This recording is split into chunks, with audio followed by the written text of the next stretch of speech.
An object at rest stays at rest. An object in motion stays in motion. With the same speed and in the same direction. Unless acted upon by an unbalanced force. Newton's law of inertia guides everything around us, including the city we live in. And we will not rest. We will push against the forces that try and slow our momentum. We have one direction. We move forward. We move forward. We move forward. We move forward. We move forward. we move forward. We move forward. We move forward. We move forward. We move forward together.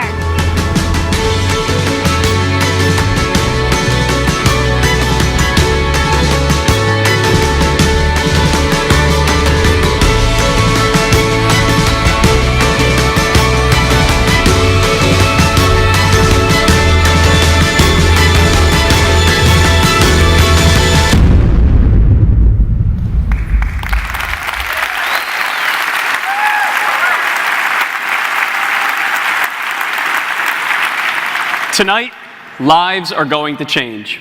Mine did 2 years ago when I stood on this same stage with my co-founders and we took home the $1 million 43North grand prize. Since then, our company, ACV Auctions, has kicked into high gear. We've become the fastest growing online auto auction in the country. On top of that, we've raised over $20 million additional dollars. We brought on George Shimon, seasoned entrepreneur, to be our CEO. Yep. And we've also hired on over 100 of the most talented and hardworking people to our team. And in the coming months, we're going to hire over 100 more.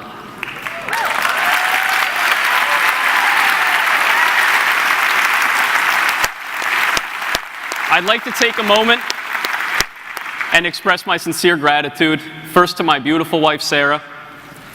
She's always believed in my crazy entrepreneurial dreams, and if it weren't for that, we probably wouldn't be here. And number two, for the city of Buffalo, that's just rallied behind this entrepreneurial movement that's happening now in our city. It's amazing.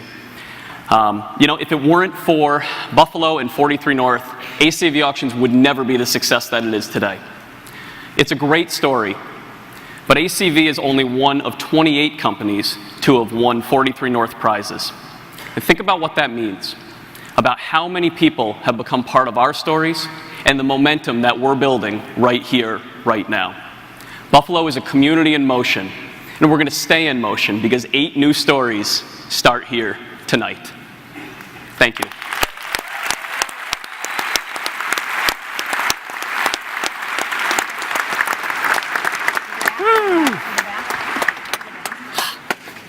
Yeah. Thank you.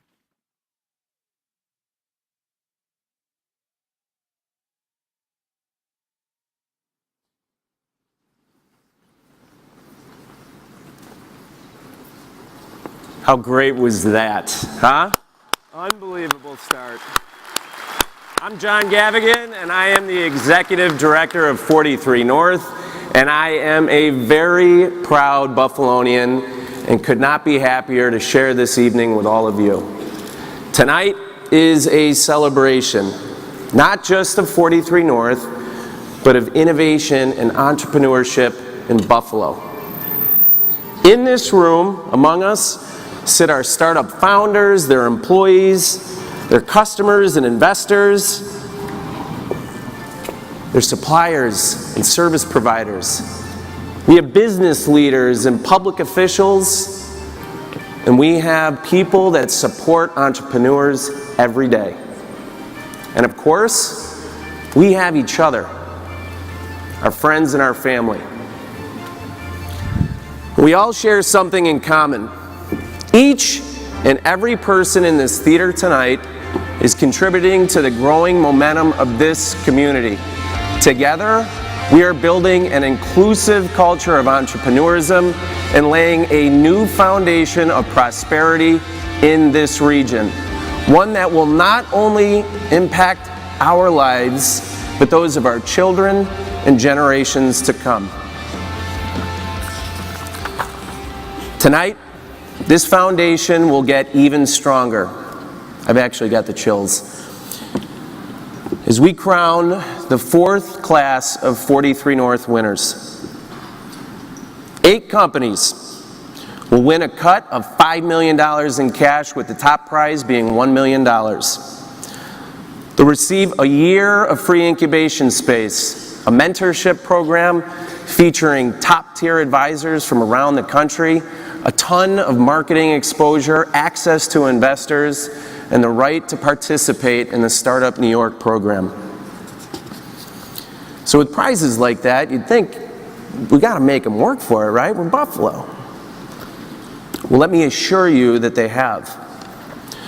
Their journey began back in March, when we opened our application period and received 502 amazing applications, which we then narrowed down to 134 semifinalists in July.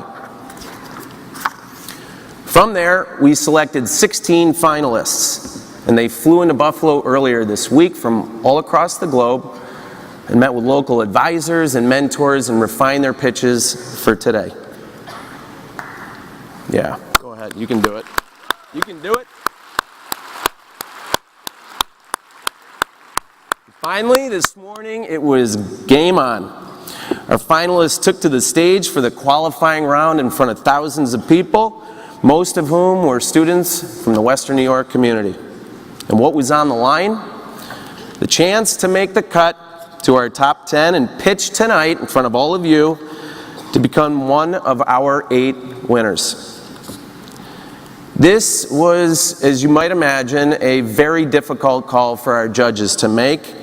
So with a thunderous Buffalo applause, I'd like to acknowledge the 6 other finalists whose journey actually concluded earlier today.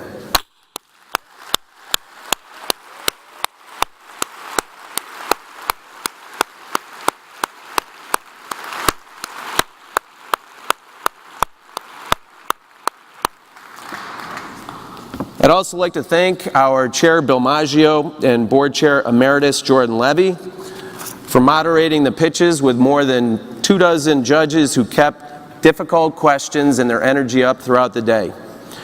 Our qualifying round judges came into Buffalo from across North America, so please, let's give it up for them as well.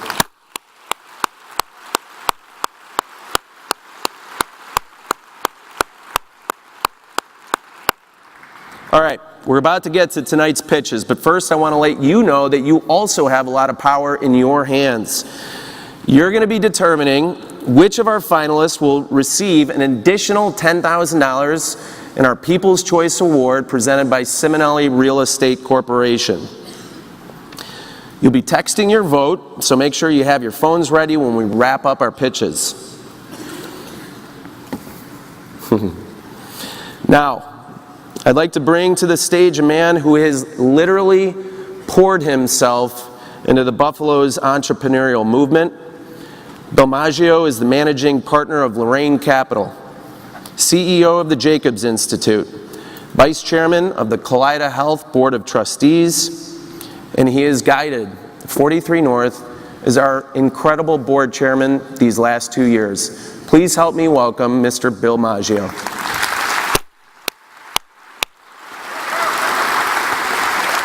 I love you, brother. Thanks, man. You're a great man, job. Thank you. Love you. Are we ready to go?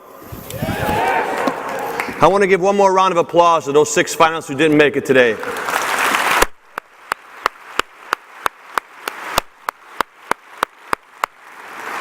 All right, the adrenaline's flowing here. My colleague Jordan Levy and I spent 6 hours on the stage today, so if I fall off this platform, someone will pick me up, stand me back up, and we'll keep going. I know what 43 North is all about as board chairman. It's about making sure that we deliver great companies to our community. It's about creating jobs. I also know that 10 to 15 years from now, when we define our legacy, it will be about how many jobs we created. But today, I also know that it's about something else. It's about convincing the world that Buffalo is a place where we can build great companies. It's about convincing our community that we can build a sustainable, entrepreneurial community. But most importantly, and as evidenced by the thousands of students that were here this morning, it's about convincing the youth of Western New York that they can be entrepreneurs. They can go away to college and come back to Buffalo knowing that the infrastructure, the capital is there to help them realize their dreams to someday be a business owner.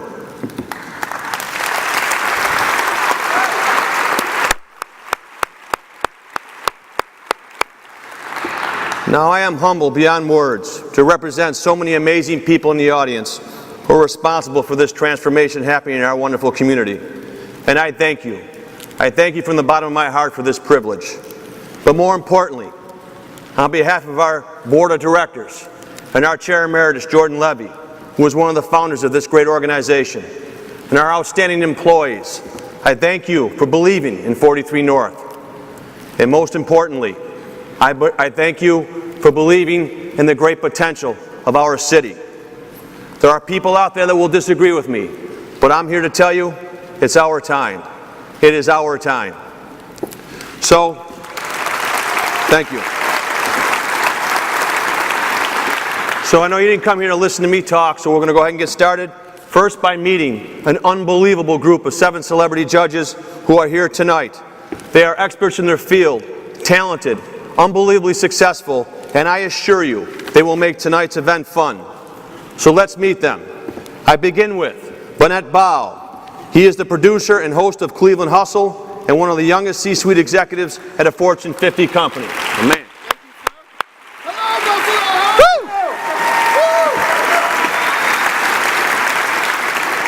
Next up we have Virginia Giddings. She is a Senior Director of Advanced Technology and Innovation at Stryker Neurovascular, only the 2nd largest medical device company in the world.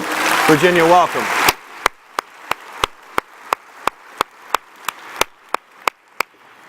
Next we have Toby Corey. He is a Stanford University lecturer. He's an entrepreneur and founder and former executive at Tesla Automotive. Please welcome Toby to the stage. Is that all you have? Come on, I'm going to film this right here. Let the world know this is the best startup contest in the world. Let me hear it. Louder! Louder! No pressure. Next up we have Jill Thompson. She has led many of very successful life science companies as a seasoned life science executive and currently the president of Jolt Group. Jill, welcome.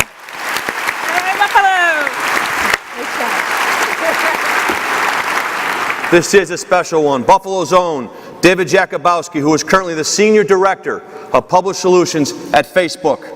David, welcome.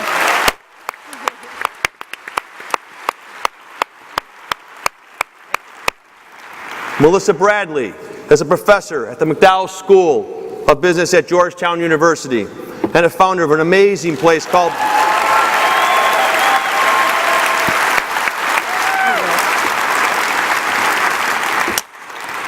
And Eric Hippo is the Managing Director of Lear Hippo Cap Ventures, one of the most successful venture capital firms in our country. Eric, welcome.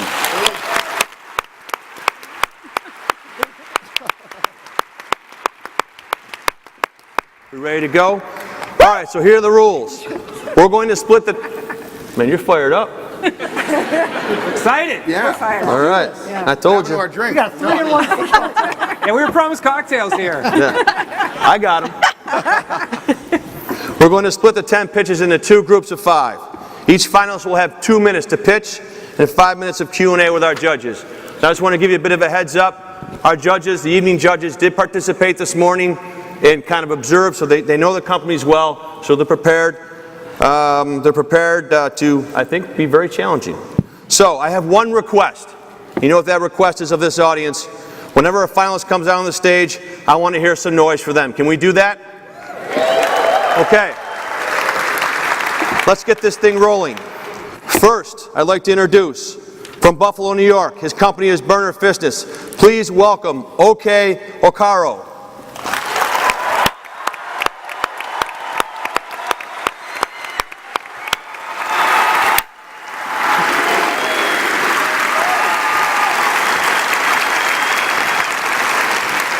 Let the record show that I beat OKO in an arm wrestle about 10 minutes ago. All right, very good.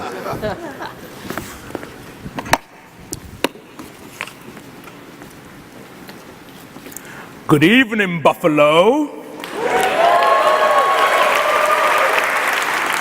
My name's Okeo Okara. I'm the CEO of Burner. I've spent the last 20 years building pioneering digital businesses. I started ESPN Mobile and Bloomberg Mobile and built both of those businesses into the largest and most successful digital businesses in their respective industry. We are headquartered here in Buffalo. I moved my team here from Silicon Valley in September of 2015 to start the company here in Buffalo. There are 9 of us on the team. 3 have been hired here in Buffalo. We launched this business commercially on the 18th of October in 2 weeks. Trainers, nutritionists, and wellness coaches, the people who are in the business of keeping us well and healthy, have a problem. 99% of the population cannot afford their services. They charge between $40 to $500 per hour. The same way they charge you for your time, the same way a lawyer charges you for their time. As a result, only 1% of the population use their services. There are 370,000 people like this. With Burner, they can create, sell, and deliver highly specialized training programs that enable people to achieve very specific results. These programs are across every discipline. For every demo, you can use it at home, at the gym, at the park. They're affordable at only about $12 a month. We have line of sight to $8.7 million. $1.7 million of that is going to come from our corporate wellness partner, our first one. Then we have the rest, $7 million, that's going to come from channel partners. The big opportunity for us is in the corporate wellness space, where we see a $3 billion opportunity for our business. We have already created 3 jobs here in Buffalo. We did not move here for incentives. We moved here because we believed this was the best place to build our business. Now we scale. More programs, more jobs here in Buffalo. Our product is done. Pricing model accepted. Value proposition proven. Next, we get 320 million people well and healthy. Thank you very much.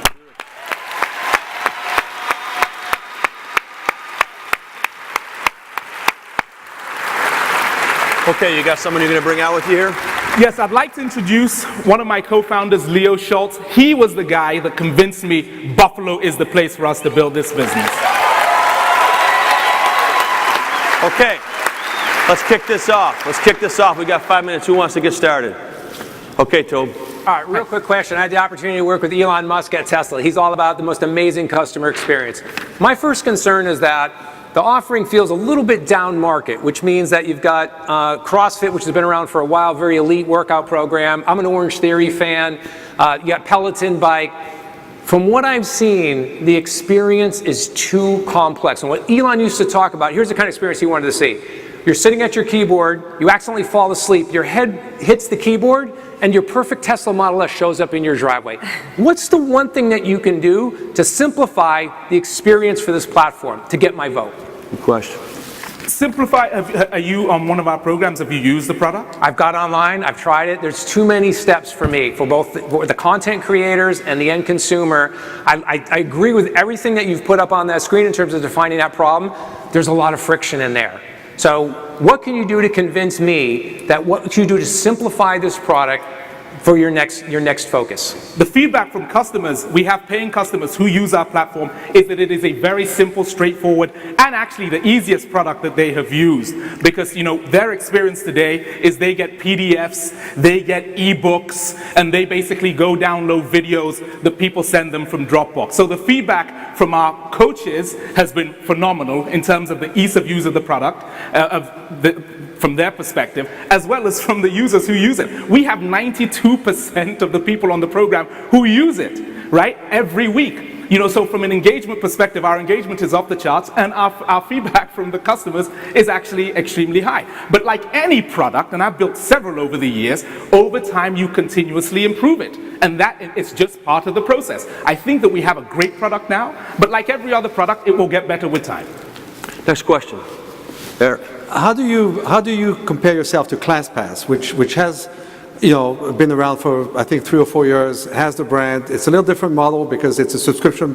One simple subscription allows you to go to various different locations and classes. How do you differentiate yourself to ClassPass? We are a digital product, a product that enables fitness professionals to package up what they do with people and into a fitness professionals. What they do is they give you an assessment and then they put you on a plan that will enable you to achieve very specific results.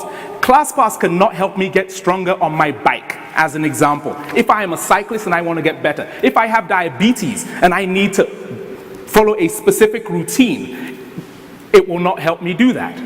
So ClassPass is helping people go to studios to do workouts. With Burner, people create structured training programs that enable folks to achieve very specific results. I could be, for instance, I could have an amputated leg, but I also want to be in a position to get a great sort of workout and go through a specific routine to achieve very specific results. Our platform gives fitness professionals the ability to package what they do in person for audiences. Melissa.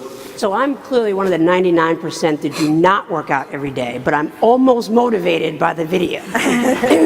But obviously, I don't do it, and there's not a lot of accountability, but you seem really excited about the corporate markets. Talk about your strategy of each of those markets and what's going to be the uptake from corporations. How are you going to still get people to do it? Fabulous question. So 3 in 5 companies have corporate wellness budgets. In 2016, they spent $8 billion on that. Now, on the preventative side, which a big chunk of the corporate wellness budget is on, they spend their money on flu shots, screenings, and diagnostics. Basically, nothing that actually helps you get and stay healthy.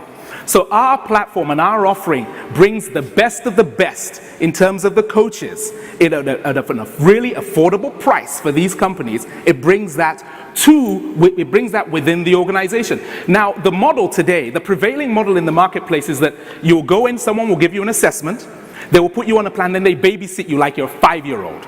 We don't need to be babysat like 5-year-olds. We just need to know what we need to do. And this is the way that these companies are going to be able to help people with all sorts of different goals, all different demographics, achieve very specific goals. Let's get one more in, DJ. David. Oh, okay. Go ahead, David. Look, coin toss, go.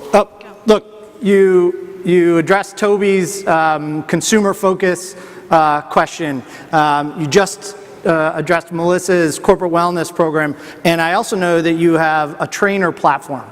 The cemetery is riddled with companies who try to take on too many businesses all at the same time. I'd like to know which business you are and how you're going to stay out of the cemetery.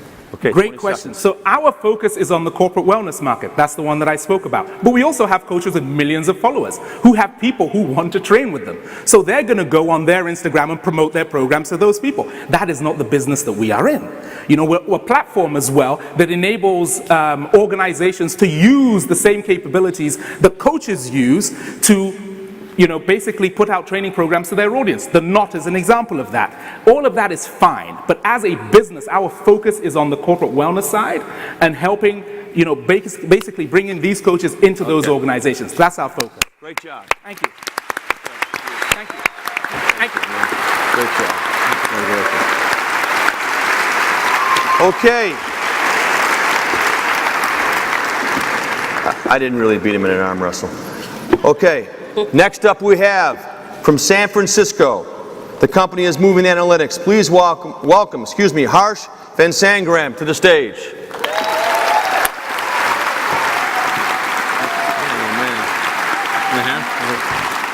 That is an amazing head of hair, I'll tell you. You would say that to anybody, though, right? Interestingly, my barber said the same thing just 2 days ago. So, good evening, everyone. I am Harsh, the CEO of Moving Analytics. Let me tell you about the problem that we solve. This is Joe. He just had a heart attack. Now, after his discharge, it's really important that he joins a secondary prevention program called cardiac rehab so that he could get back to health. If Joe completes his rehab, he doubles his chance of living another 5 years and cuts his risk of a second heart attack by 60%. But that's the problem. Joe does not want to go to rehab because to do so, he would have to visit a hospital 36 times and spend $1,800 out of pocket and take time off from work. So he doesn't go. Now, Joe's not unique. There are 4.5 million patients like him in the US every year, and less than 15% of them complete their rehab programs. Today, there's a problem for hospitals because they lose revenue. But as hospitals are transitioning to value-based care, people like Joe represent the highest risk. And that's why hospitals are turning to telehealth-based programs to increase access and reduce costs. But they lack the expertise to do so. And that's where we come in at Moving Analytics. We help hospitals deliver virtual rehab programs that their patients can do from the comfort of their homes. We are based on an evidence-based program that was developed at Kaiser Permanente, one of the largest not-for-profit hospitals and systems in the country.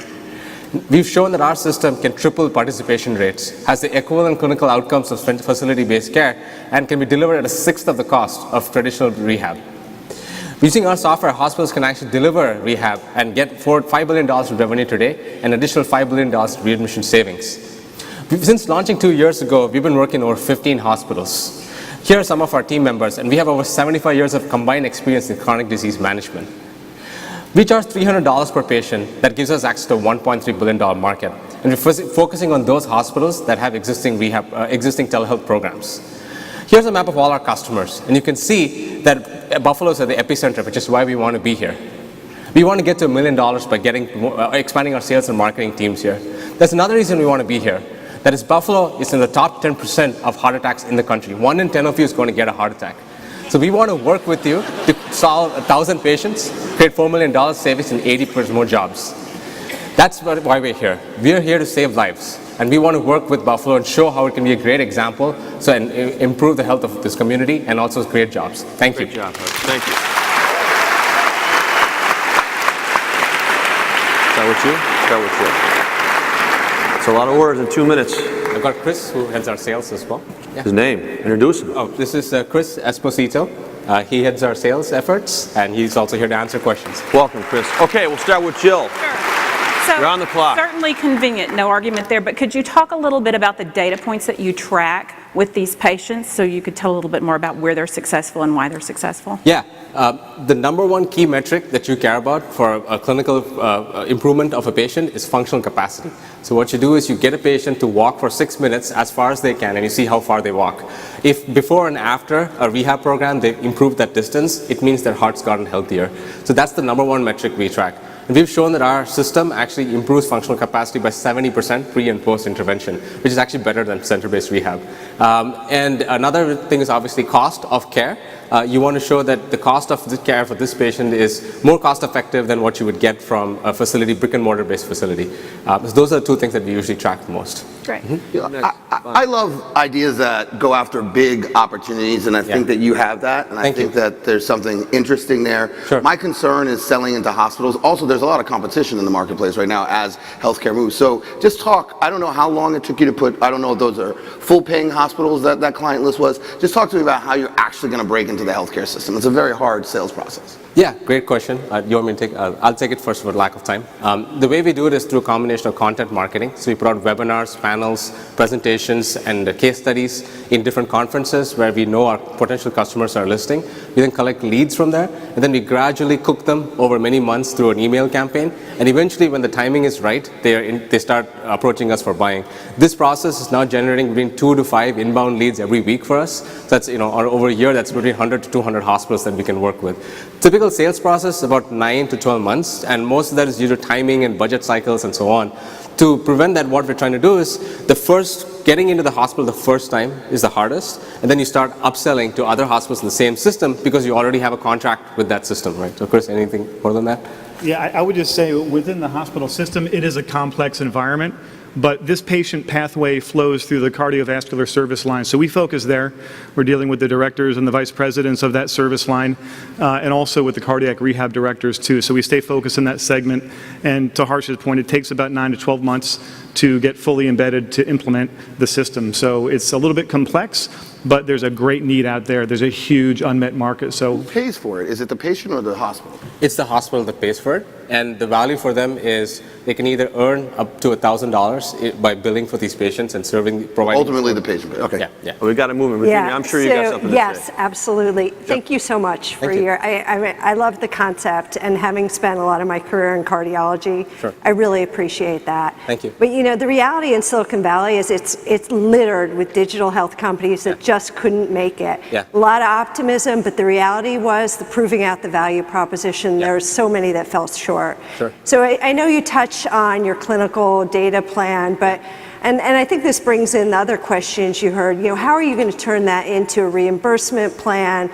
How are you going to turn that into your ability to make clinical claims on the product? Yeah, that's a great question. And I think we had a head start when we started with our product because we based it on MultiFit, which was a home-based disease management program validated on 70,000 patients, over 20 clinical trials over 20 years, showing that this thing works. So when a hospital talks to us, they can be sure that, okay, without even starting, this is going to help.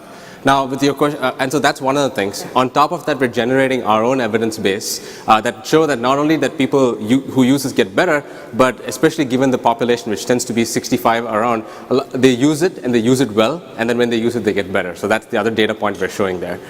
With respect to, I forget your last one, building reimbursement models around it, right? Yeah, well, I think, the idea of the hospitals paying for it, the reality is, I think you're going to need to get it reimbursed. Because, they're, improving their outcomes. Certainly every hospital wants that.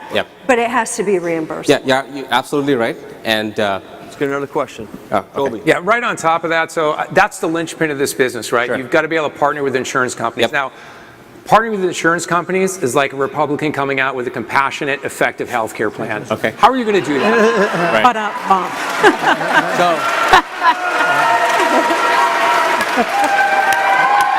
One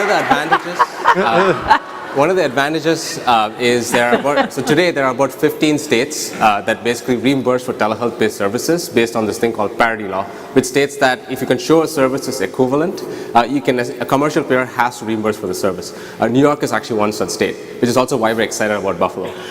This has been successfully demonstrated in Michigan. We've been able to reimburse at $50 for a 30-minute phone call through the Blue Cross Blue Shield. So we have a Blue that's already reimbursing. We have a Blue in Buffalo.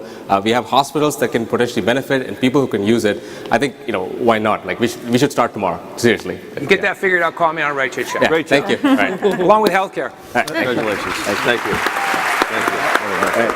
Take care. All right. Okay, where am I here? Okay. You guys having fun? Huh? Nice and hot up here. Okay, next. Finalist from Kittinger, Ontario. The company is Sun Care. Please welcome Andrew Martinko to the stage. Did I get that right now?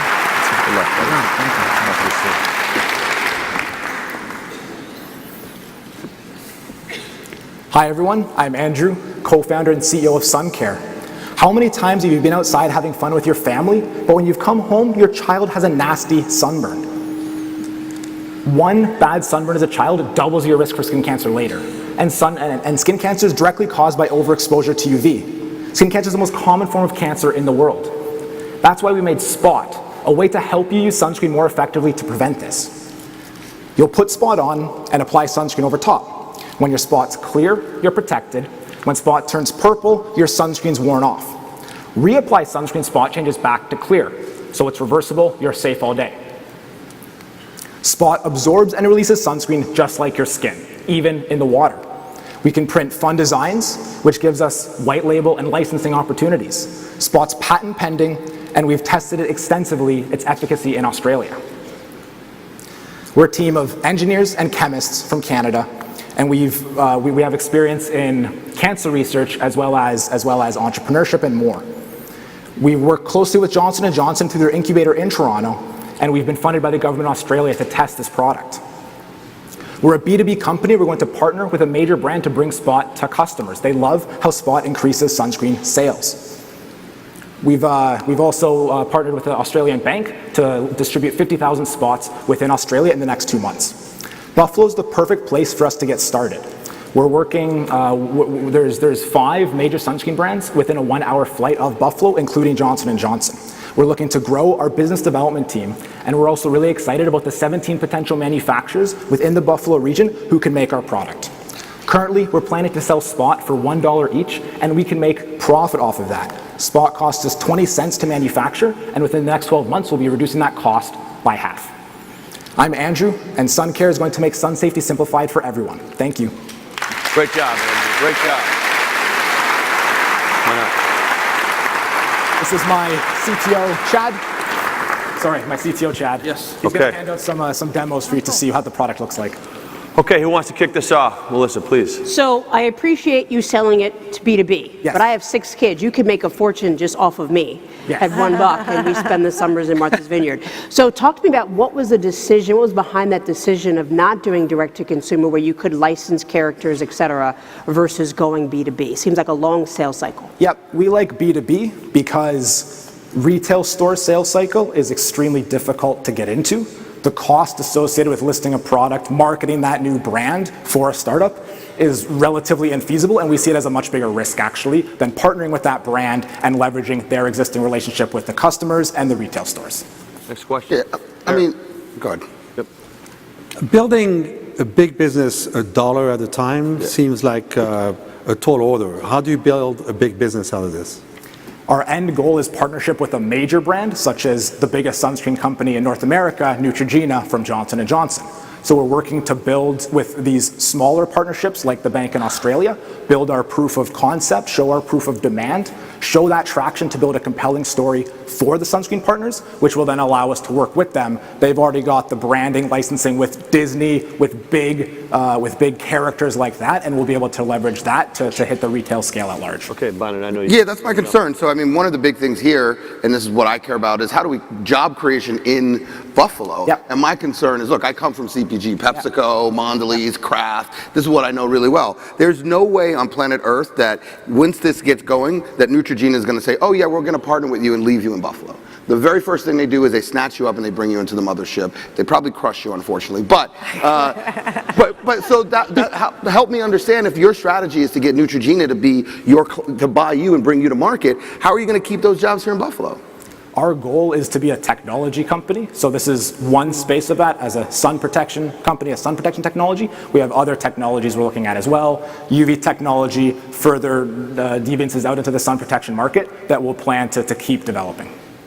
Up next, Jill. That was one of my questions. Earlier today, you mentioned that you were a platform company. Yeah. So outside of UV protection and basically the sunscreen angle, what other things do you see in your pipeline going onto this platform? Yeah. So earlier today, I mentioned a company called Clean Slate UV, who was part of 43North before. So they're making a machine that sanitizes medical devices with UV light. So one thing we can do is monitor UV sterilization with our device, and we've done some pilots with them to test that out. Some other technologies we see are in the manufacturing space. UV light can be used for both sterilization. It can also be used in the manufacturing procedure, so monitoring that has been completed properly. And then finally, in the cosmetics space, I mentioned how Spot absorbs and releases sunscreen just like your skin. So there's some really interesting opportunities there with what we're calling our skin mimicking technology. That's the core component of our patent for different cosmetic future products on the line, or cosmetics testing to see how things work in different environments. Right. David. So I can't reinforce enough what you're hearing from this panel about direct-to-consumer and how you become a really big business. As it's currently set up today, it seems to me that you're a vehicle for a bigger company to sell more sunscreen. Mm-hmm. Right? And as a pasty Pollock from Buffalo, I still like the sun, and I live in California and have kids, and the volume of queries in a 2-minute check and the volume of groups on Facebook in a less than 2-minute check seems that you have a staggering group of people out there. Yep. So we all see that. I think you should listen to some of the feedback that you're getting. And so my real question then is really about the IP. As I was going through your diligence materials, I see names on it. I don't actually see the company on it. Who owns it? Good question. So all the IP is owned by the company. We've all assigned it to the company throughout the entire course of our journey. The IP is at the PCT stage now, so it's going along quite nicely. If I can comment on your earlier point as well. I definitely Sounds like agree. you should. Yeah, I definitely agree with what everyone's saying. And with our goal of these smaller partnerships, like a co-branding partnership with, say, a bank in this instance, but maybe a smaller sunscreen company who doesn't have the leverage to require us to do a licensing route, that's something we're really interested in exploring. And we're absolutely open to going that B2C route down the line once those smaller B2B routes get our name out there and allow us to build that brand equity ourselves. With all due respect, you have a huge group of people at 43North that would love to help you, and you have a 3-1 football team who is in first place in the AFC East. I bet you could go get a logo to put on one of these stickers that kids would love. Yep. And that's what we're doing. That's what we're doing in Australia right now. But the problem with that strategy is, so I'm a smaller skincare brand, right? First of all, if you want to meet Estee Lauder and these guys, we should just do that now, right, for you guys. But I mean, if I'm a smaller skincare brand and I partner with you, my whole idea is I want exclusive access to this technology. And also, L'Oreal is going to look at that and say, oh, these are already out. It's not innovation for us. So I'm just concerned that unless it's direct to consumer, and also I think the dollar by dollar, I don't see how this is really a big business that stays here and does a lot of impact in Buffalo. You got 15 seconds to wrap it up. Definitely agree with what you're saying. It's a great point. I really do think that what we're planning to do with the partnerships we're getting, like so we've gone to the Ashes Cricket Series in Australia, we've gone to similar events, the Commonwealth Games in Australia. We can do similar events like that here in the USA, in Buffalo, to get our product out there in that manner, and that's what we're planning to do with our business development team. No one said it was easy. Great job. Okay, next on our list, from Atlanta, Georgia, the company is Femi Secrets. All right. Hold on. Please walk up to the stage, DeVille Jackson. There you go. Buffalo. You got your pizza. Yeah, that's good. Gotcha. Hello, Buffalo.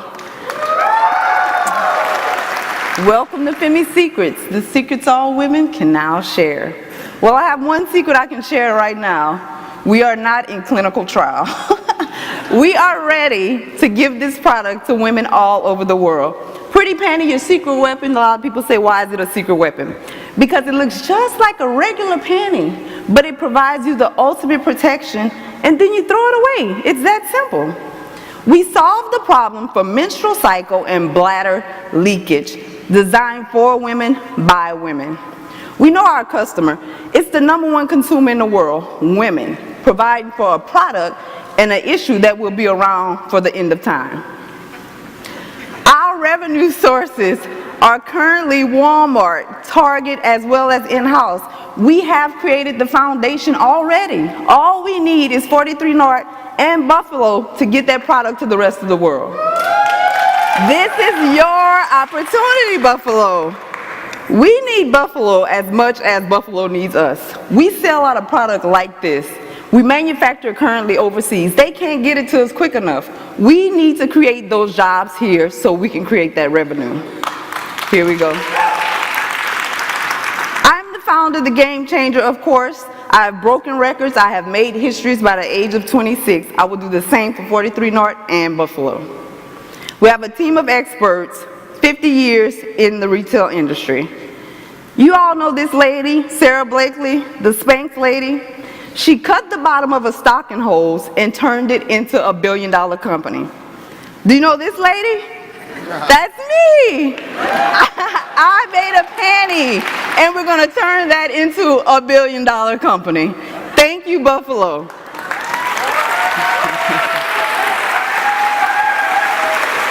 Great job. There we go. Great job. Okay. Tobe, we haven't heard from you in a while. One of the great things about...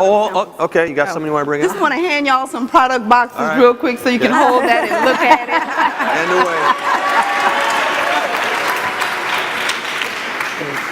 it. So one of the biggest things that investors look for is clear product differentiation and competitive advantage in the marketplace. Absolutely. Can we open them? I just finished up a stint at Tesla. There's only one place to get a Model S, a Model X, or a Model 3. That's at Tesla. My big concern is that you've got a competitor called Thinx, which here from New York raised about almost $1.5 million in startup money. Panty Props also in that category. You're awesome. Like, I would hire you to work for my company in a second, but convince me why your product is the best and how you're going to dominate this market. How do you differentiate with these competitors? Absolutely. You name Thinx. Is Thinx in any retail store in the world? No, they're sold online. There's a Huffington Post article. There's a really positive article written about them. Yeah, they have good PR. But what they don't have is store placement, which we had since 2013. We were first to stores. We are the first product like this in the world, and we hold that nobody can compete with us in that market. So, and Thinx as well, Pretty Panty is a health need for women. I hold a degree in biology. Thinx, they're not thinking about health. You cannot reuse things that have body materials on it. That's why a pretty panty is disposable. You throw it away. That's how we are beating the competitors. Okay. Bliss. So I just want to congratulate you. Clearly, not just ATL loves you, but everybody is going to love you. Yes, thank you. But I want to know what's the pathway to profitability. I think it's amazing you're in these stores, but we also see the documentaries where they wipe businesses out. They want you to make absolutely nothing. So talk about the capital needs. Assuming you win here, what's the next step? What's it going to take for you to own the market? Absolutely. There's one small advantage we have to be a we are a woman-owned, minority-owned business, so they kind of give us a little leeway and they actually want to see us win. Also, we are only tapped into 25% of our market.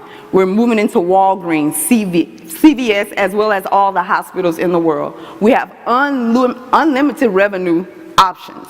So that's how we capitalize it and take it to $1 billion company. Virginia. Well, first of all, I think you're amazing. Thank you. It's amazing what you've done. Thank you so much. My question is about manufacturing in Buffalo. Absolutely. Though, so given the target price and given the margin that you want out of the product, and given labor costs in Buffalo compared to wherever overseas you're manufacturing, is it even viable? Have you run through that calculation? What does that look like? Absolutely. One thing we will do for sure is still get the supplies from overseas. What it will be done here is packaged and put together. However, over the course of these years that we've had the product, our prices in China have doubled as well. They're smacking down on those prices as well. So here in Buffalo, where we can make 4 containers in a month right here in-house, it will take them 2 months to get that to me. So by the time we've sold those containers, we're already at a profitable space. Yeah. First of all, go ahead. You came to win, there was no question, and you brought everybody with you. I love that.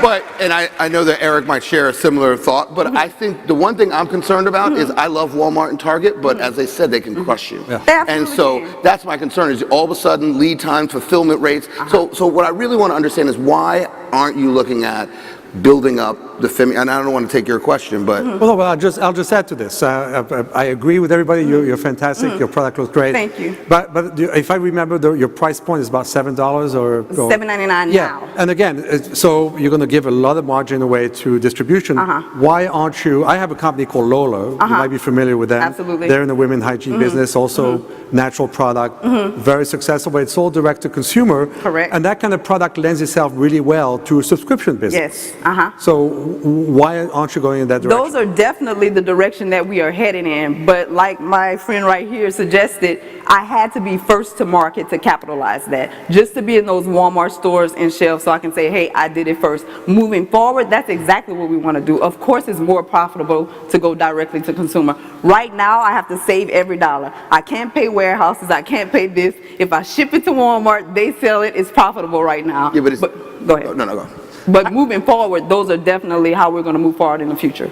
So, look, everybody here has said you're a force. You have a room full of men talking about a very uncomfortable topic, and you're doing a great job. Thank you. I'd like to know what your weakness is.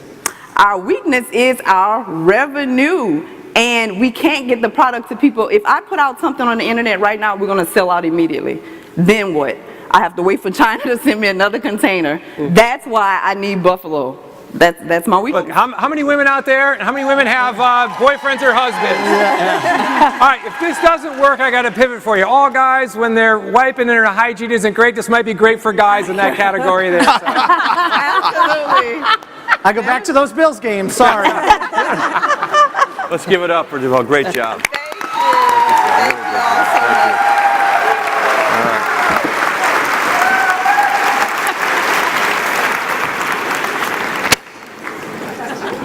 Can you believe this is happening in Buffalo? Is this amazing or what?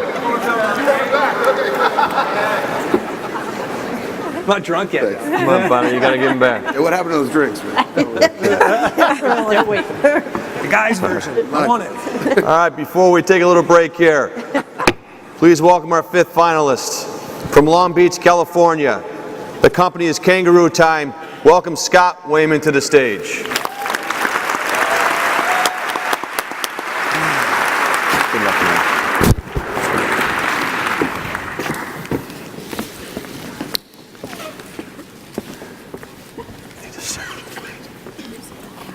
Guys, this is the wrong deck. Ad lib, yeah. All right, guys, we will ad lib. At Kangaroo Time. There you go. At Kangaroo Time, we are revolutionizing the early education and childcare business. This is a business that has ignored technology. The revenue cycle in this business is very complex. The employees in this business that are the most seasoned, they get relegated to admin duties. And there's a reason for this. Any hiccup can lead to a center being shut down or a child safety issue. And the teachers, they have high stakes jobs and they're being required to document more and more. One regulatory issue in one of these schools can end up shutting a school down or leading to a child safety issue. So that brings about an excellent opportunity to really disrupt this business, and I'm going to show you how we're doing this.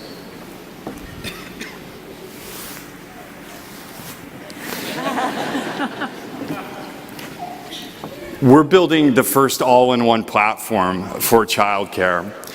We use artificial intelligence to completely automate the revenue cycle and carve all the labor out of this. Not only do we do this, we let these centers know exactly where they are with every dollar. And we automate the staff onboarding paradigm, so HR, we completely automate. And we do this with a digital document manager that eliminates every piece of paper in onboarding students and parents and teachers. And the high stakes documentation, we make sure it's done correctly. And we give these centers real-time location systems so they know where every student is in every moment. And this really helps with the safety paradigm. We make teachers 10 times faster than they would be on paper. And our language processing engine allows teachers to do less and families to get more. Our elegant app ecosystem uses facial recognition and geolocation to assure that the child safely checked into school, and it reduces all the friction. Parents get peace of mind because they can check in on the child and curate the other care continuum in the family. And the millennials love this purchasing experience. They have the ability to pay through our app. We actually monetize and take care of the revenue cycle and do a revenue share so that the centers can focus on the relationships. Our revenue model, we share 1% of every dollar that we collect. And it's about $780 per month. And we're telling a data and analytics story in this business that's never been told. And doing it in Buffalo gives us a huge competitive advantage. Next year in Buffalo, we plan on hiring 35 new employees. Thank you. Scott, thank you.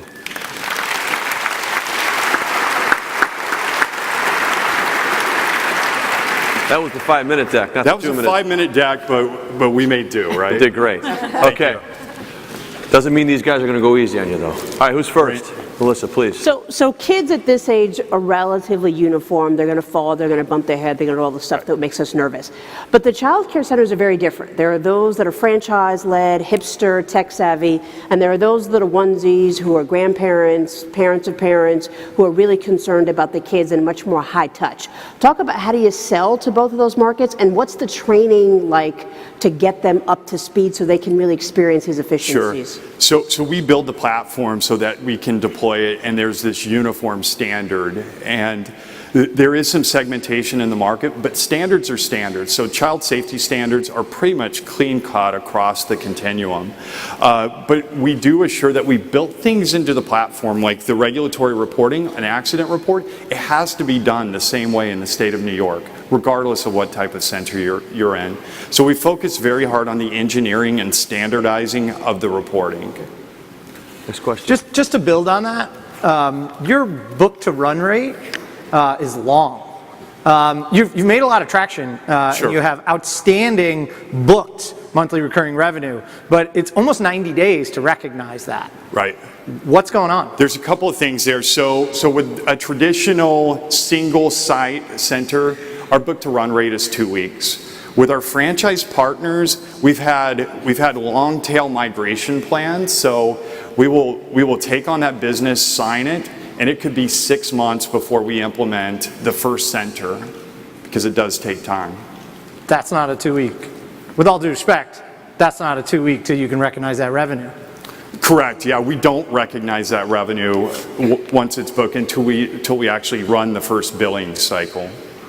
Yeah, it's a two-part question. So on that, how many customers are migrating from an existing platform to yours? What percent? About 60%. About 60%. Okay, so of that 60%, this is a pretty crowded space, right? You've got Easy Care, Pro Care, Sandbox, Hi Mama, a number of others. Right. I don't dispute that your product's better.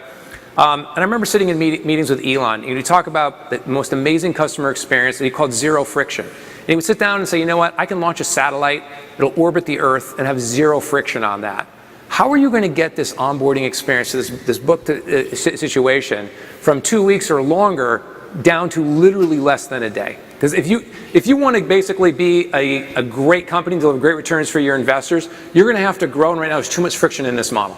So a couple of things. First of all, we're the first all-in-one platform. Those other platforms you mentioned, those are child care management systems. We're the first to bring in the parent engagement platform and the classroom automation platforms. Yep. So we reduce a lot of friction there and reducing the number of systems. It's a very big system. We want to get consumer, right? We want to look and feel like a consumer company that can take the customer journey down to 1 day. Less than 3 hours. That's all about building the product the right way. At the center of our implementation paradigm, the product has to be better. And as we hire engineers here in Buffalo and build that team and have a more sustainable onboarding product just within the product, that's the key. I agree with you. Getting our customer journey down to a single day or 3 hours is the goal, and we will get there. And that's what I would coach you, right? So Salesforce, very complex product. They get their customers up and running in an afternoon. I've deployed Workday, very complex enterprise platform as well, right? To multinational, tens of thousands of people. So that's your really key area. If you really want to really drive this business, you've got to focus on that problem. Absolutely. I think one thing Salesforce does is they leverage partners and they can monetize that. Another great thing they do that we're doing, they have a marketplace, a digital marketplace for other vendors so they can fill in the gaps. Same strategies. Yeah, I just think you got to be as simple. It's really complex. What I see right now to go to a daycare center or a child care center and ask them to work with a piece of technology that's this complex. So I'm really, really concerned about that. And I think the other thing I'm concerned about.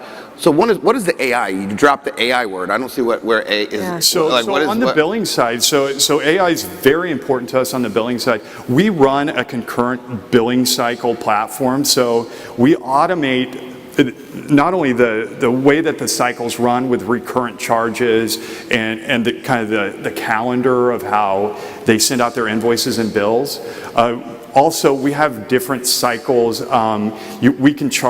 We can have centers set up payment methodologies that run every third Tuesday. So to me, it's just technology. I don't think you need artificial intelligence to send out a bill. But okay. But my other question is, are there big networks? I mean, how do you get this thing to scale quick? Sure. It seems like it's knocking on door by door. No. There are a number of large delivery models. 50% of the business is involved in some sort of franchise delivery model. And we've already built the enterprise layer. Our enterprise layer is so unique.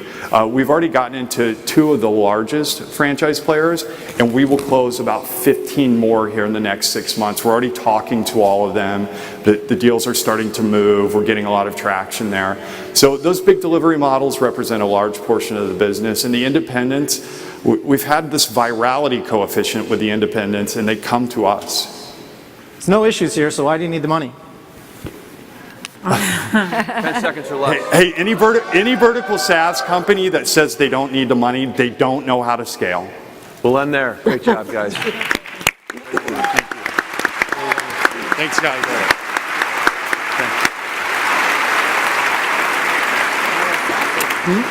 Okay, we're going to take a moment here to give the judges some time to compile their notes. As you probably know, Governor Andrew Cuomo's visionary Buffalo Billion Initiative created 43 North. With the government support and that of Empire State Development, including ESD President Howard Zemsky and his team, the New York Power Authority, especially John Como, their chairman, and president and CEO, Gil Cajones, and our many generous sponsors. We're helping to lead an entrepreneurial movement in our great city. Why is this so important? We got a nice video that I think sums it up. Have a look. The new Buffalo realizes that the future doesn't happen. What happens is what you make happen. It's what you people understand innately. It's what brought you here. You make your future. You make your destiny. Fortune favors the bold. And it's true for a young entrepreneur, and it's true for a city.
I find these videos so inspirational.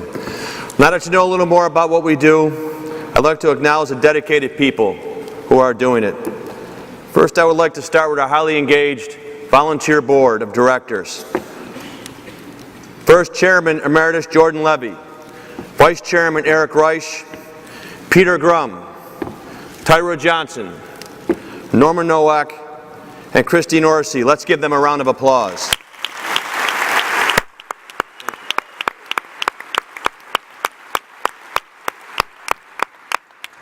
We talk about mentorship. Next, let's recognize our advisors from across the country who have mentored our companies this year, many of whom are here today.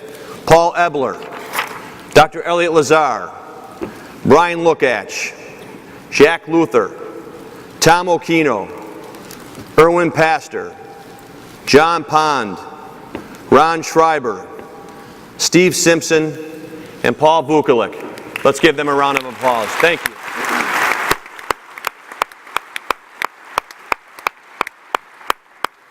As you can see, this is an extraordinarily challenging event to pull off, and I get emotional about my team. 43 North is very fortunate to have a passionate, committed team of staff members who are making our community a better place. And I'm here to tell you, they are the future leaders of our great community. I'd like to recognize them now. Business Development Associate L. Anderson.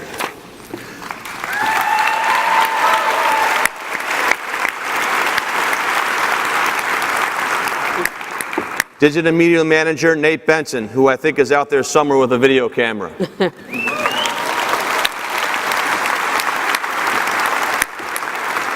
Office Manager Amy DeZarando.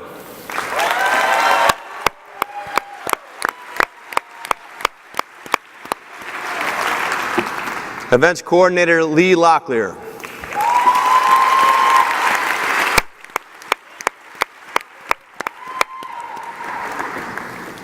Content Marketing Manager Kim Spire.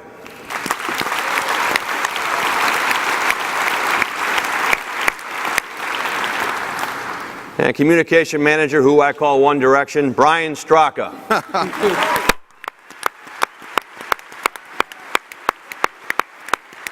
Couldn't resist. Well, you do look like someone from that band, I gotta be honest with you.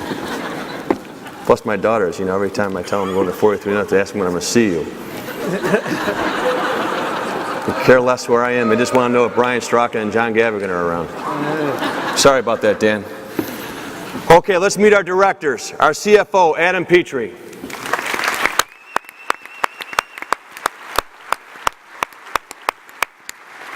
Our Director of Incubation, Lauren Rivet.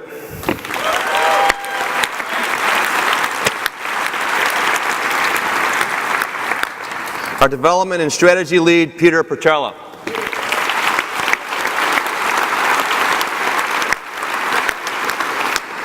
Director of Events and Programming, Colleen Heidinger. Wow. Wow, Colleen. Must be those sneakers.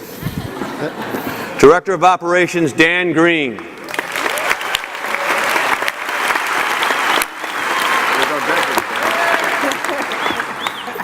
And Director of Marketing.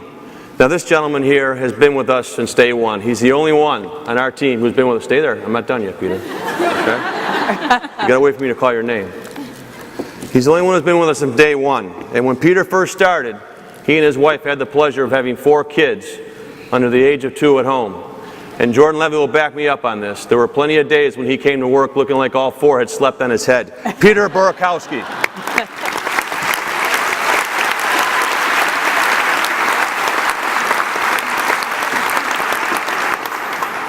And last but not least, one of the great entrepreneurial spirits of our community, our Executive Director and my dear, dear friend, John Gavigan.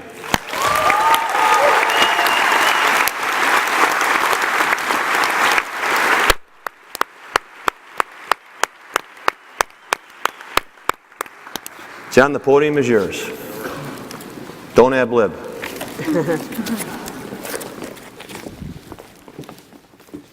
Thanks, Bill. Thanks, Bill. Tonight, we're going to give you a couple of updates on our past winners.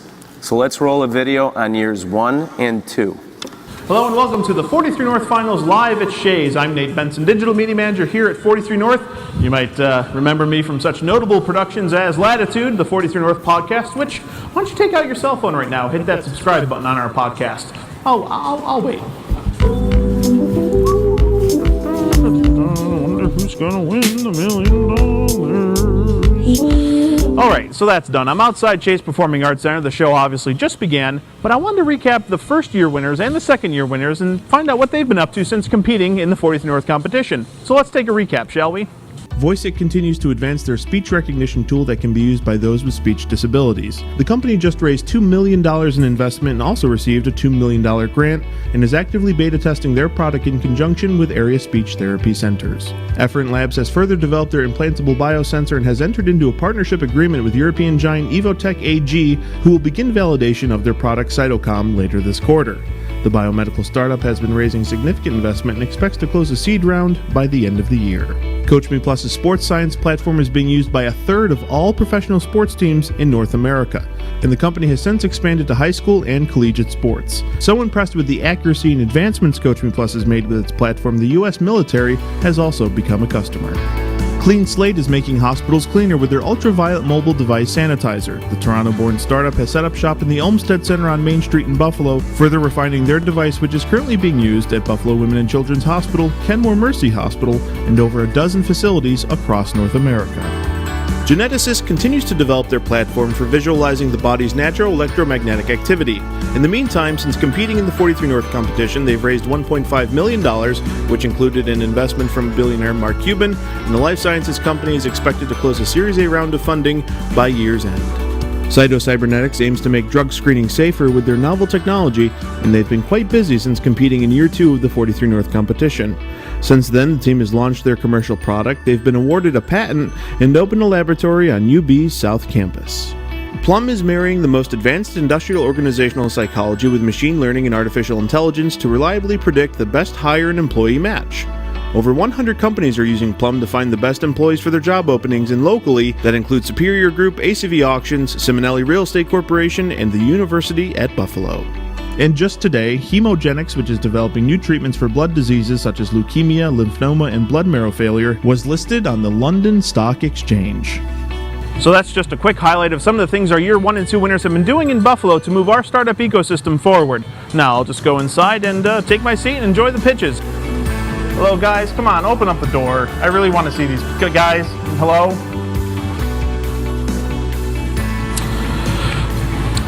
They seem to have locked the doors already. If some of the staff from 43 North could come outside and let me in, I would appreciate that. Hello? Hello?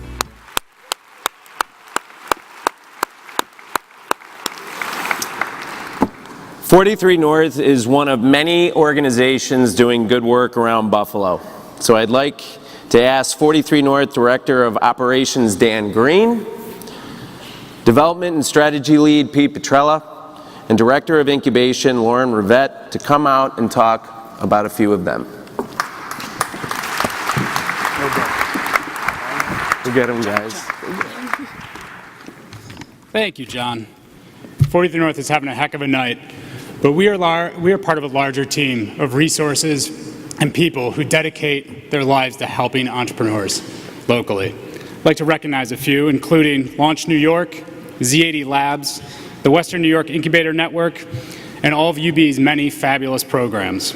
So whether you're starting a business or looking to get into the game as an investor, you can find an ever-expanding list of organizations and resources on that website. Please do.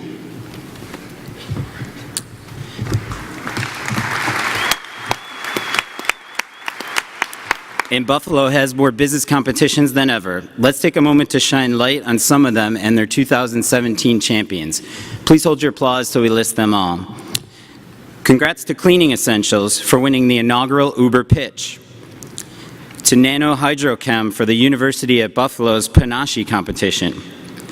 To Rachel's Remedy for winning the Bright Buffalo Niagara Entrepreneur Expo. Oncolinks for the 1776 Challenge Cup. And the champion of this year's Startup Weekend Buffalo, Take It All.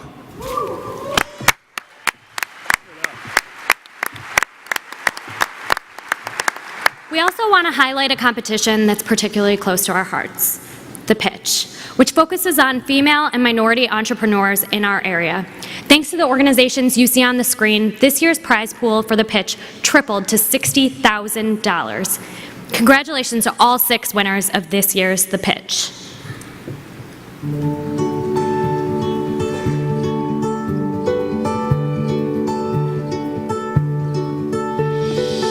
Culture LLC, Pneumoglide, Empire Transportation, Buffalo Healthy Living Magazine, Xandra Beauty, Black Monarchy,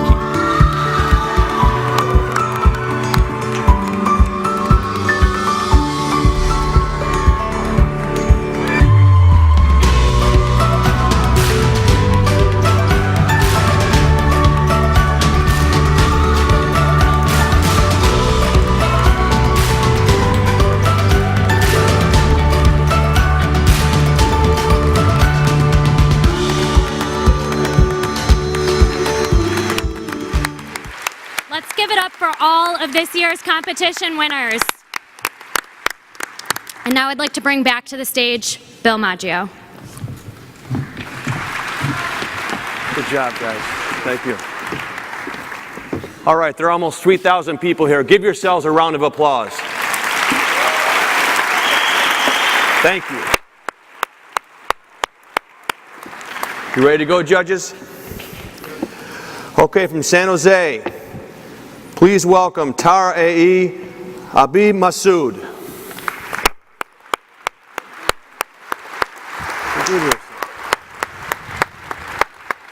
Ready to go? Yep, I'm ready. Ready as I'll ever be, right? Okay. I hope. I'm here today to talk to you about a problem, a $260 billion problem. The software industry is adding $260 billion of value to the overall US economy. To keep up with that pace of growth, programming should be a medium open to anyone that qualifies. However, Silicon Valley continues to hire from the same demographic. Young, male, went to an Ivy League school. Meet Tara. Tara is a system that is essentially analyzing past open source code from these programmers and then continuing to assign them to projects at Fortune 500 companies. How it works is that it surfaces these programmers by only looking at their past code, not at other factors such as age, gender, or university pedigree. We're excited to be working with Fortune 500 companies already. Our enterprise customers are currently leading us to a $1.2 million in annual recurring revenue this year. And companies like Cisco, Orange Telecom, and Ford are seeing contractors get assigned in as little as 24 hours versus their typical 3-month recruiting cycle. We've already raised $2.1 million as a team of 13 mathematicians and machine learning engineers. And one of the things we're most excited about is our future impact in Buffalo. So just to give you an idea of our contractors, we have women, veterans, programmers from small towns that are currently making an income of anywhere between $50,000 to $125,000 annually. We have just over 20 enterprise companies today on our platform that are continuing to use Tara to hire for these contract positions. And with SUNY at the University at Buffalo, we're announcing 10 open positions in Q1 2018. Thank you so much. Great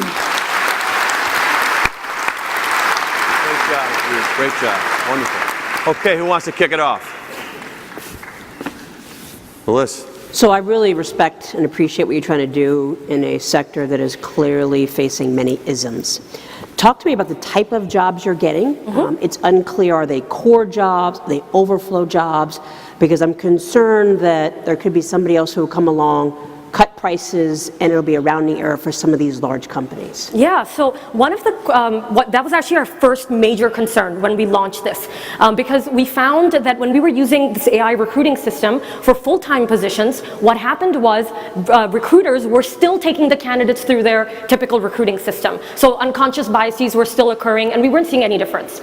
So what we found was that if we opened this up to contract positions specifically, that could range from, typically they're full stack engineering positions that can relate to Ruby on Rails or several different types of languages. But what we're noticing is that we're not cannibalizing on existing full-time positions because these large companies are using us since we're also predicting their workflows. So what the Tara system does is that it also predicts their project scope, saving their project managers weeks of scoping work. So the resource allocation system is essentially a part of the end-to-end system. And so what we found was through this, we were able to get just over 450 programmers assigned to these positions at Fortune 500. Now, they are contract positions, but the reason why we went with contract is, 50% of the US workforce is going to be freelancing by the year 2020. It is a trend that is only going to increase over time. And so not only did we want to capitalize on this trend, but make sure that these contractors were making sizable incomes through Tara. Dave.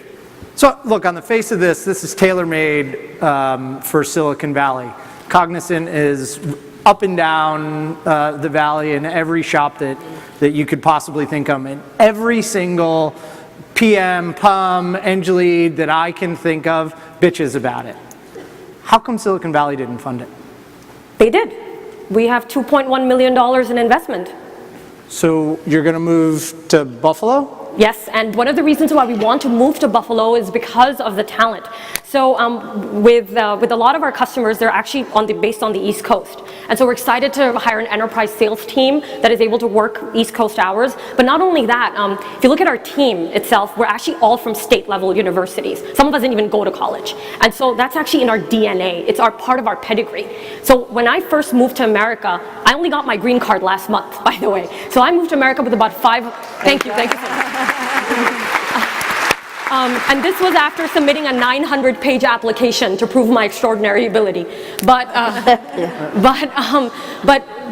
think Buffalo is the heart of America. This is really what, with Silicon Valley, one of the things that frustrates us continuously is how people continue to hire and how people continue to assign for positions. But yeah, please. Well, let me just drill a little bit more on that, because Dave's absolutely right. So, and with all due respect, you've done a great job. Just to get up here, to build a product, onboard customers is an extraordinary step forward. What you've missed, though, is that if you had figured out product market fit, you'd have $5 and $10 million term sheets coming out of your ears right now. So specifically, what are you going to do to close that gap and solve the product market fit if you're selected and get this money? Well, firstly, $5 to $10 million term sheets, I'll be honest, I'm not someone that wants to be overcapitalized. This is just how I want to run my company. The $2.1 million that we raised, we closed it last month. You're digging a bigger hole for yourself. And we only close it after being profitable. So, I mean, you know, raising a Series A, it's going to take significant amount of time. And so right now I want to focus on our customers, focus on making sure that we build a product that actually meets their needs, and then, you know, spend the 2 to 3 months to raise the Series A, because it's a significant amount of time. But on the $2.1 million that we raised, we have 22 months of runway. So who's the customer? So my concern, I have a couple concerns. One, you keep throwing out, you know, how big of a size of the pool, 50% of the workforce, yeah, but they're not going to be developers.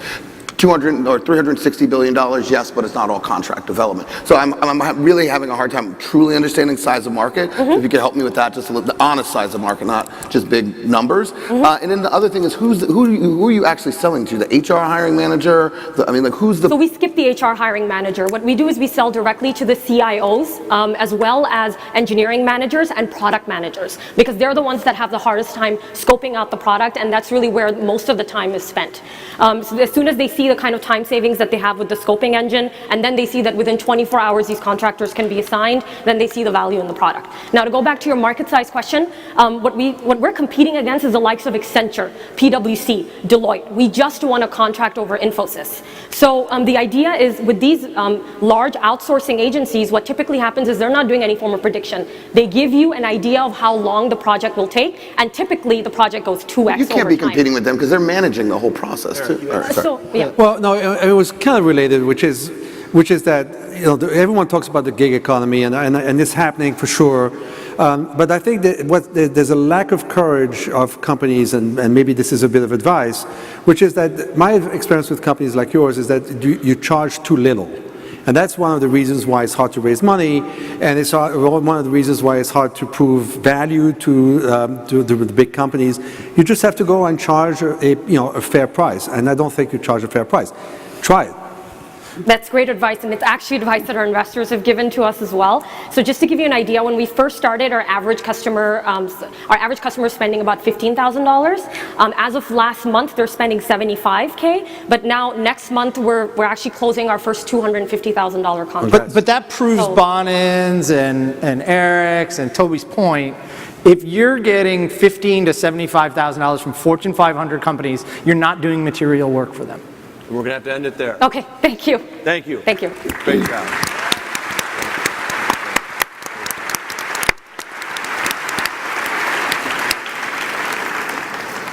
Okay, next up we have, who do we have? From San Francisco, the company is called Kidney Labs. Please welcome Morteza Elmadi.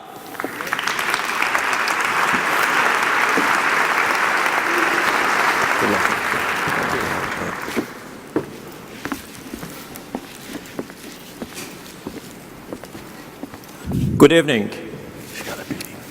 Kidneys are important organs, but if they fail, there's only one option to use to survive, and that's dialysis.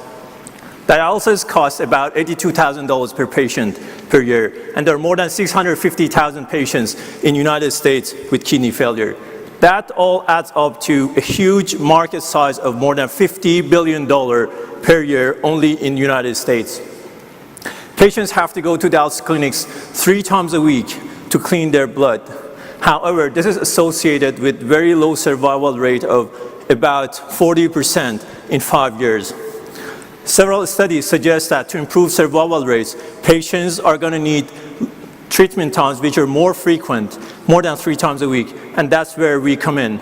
We're building a miniaturized device that fits in the palm of your hand. It's a wearable device that provides solution for these patients. They can have access to treatment a lot more frequently than current dialysis. This device is going to provide a better life for these patients.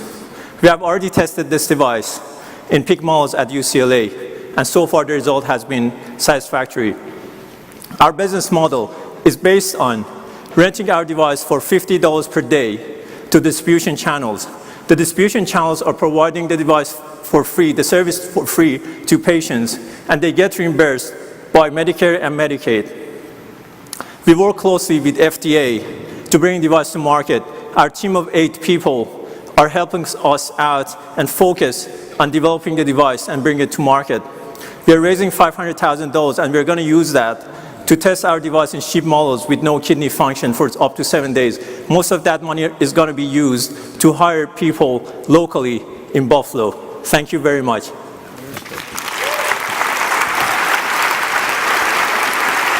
Good job, Michelle. Okay, Jill, why don't you kick us off? I think it's a fantastic idea. My main question is really, do you think this is going to be too sophisticated of a device for your patient to take home and use? It's going to have to be validated. You're going to have to run controls on it. You know, have you thought through the whole process of this? It's not easy to commercialize this product and bring it to market, but if it happens, it's a huge market, so it's worth it. So it's more than $50 billion just in the US. In terms of complexity for the patient, we make it so super easy for them to use this device that they need minimum training for using it. And then after that, they're on their own. They can travel, they can live a very normal life, pretty much. So my understanding is in many of these cases, right, for women or individuals of color in particular, right, there's an element that there are other things going on in their life. So one, are you worried or have you heard any pushback around the lack of socialization, right, that I won't be able to go and actually talk to folks to ask about my health care?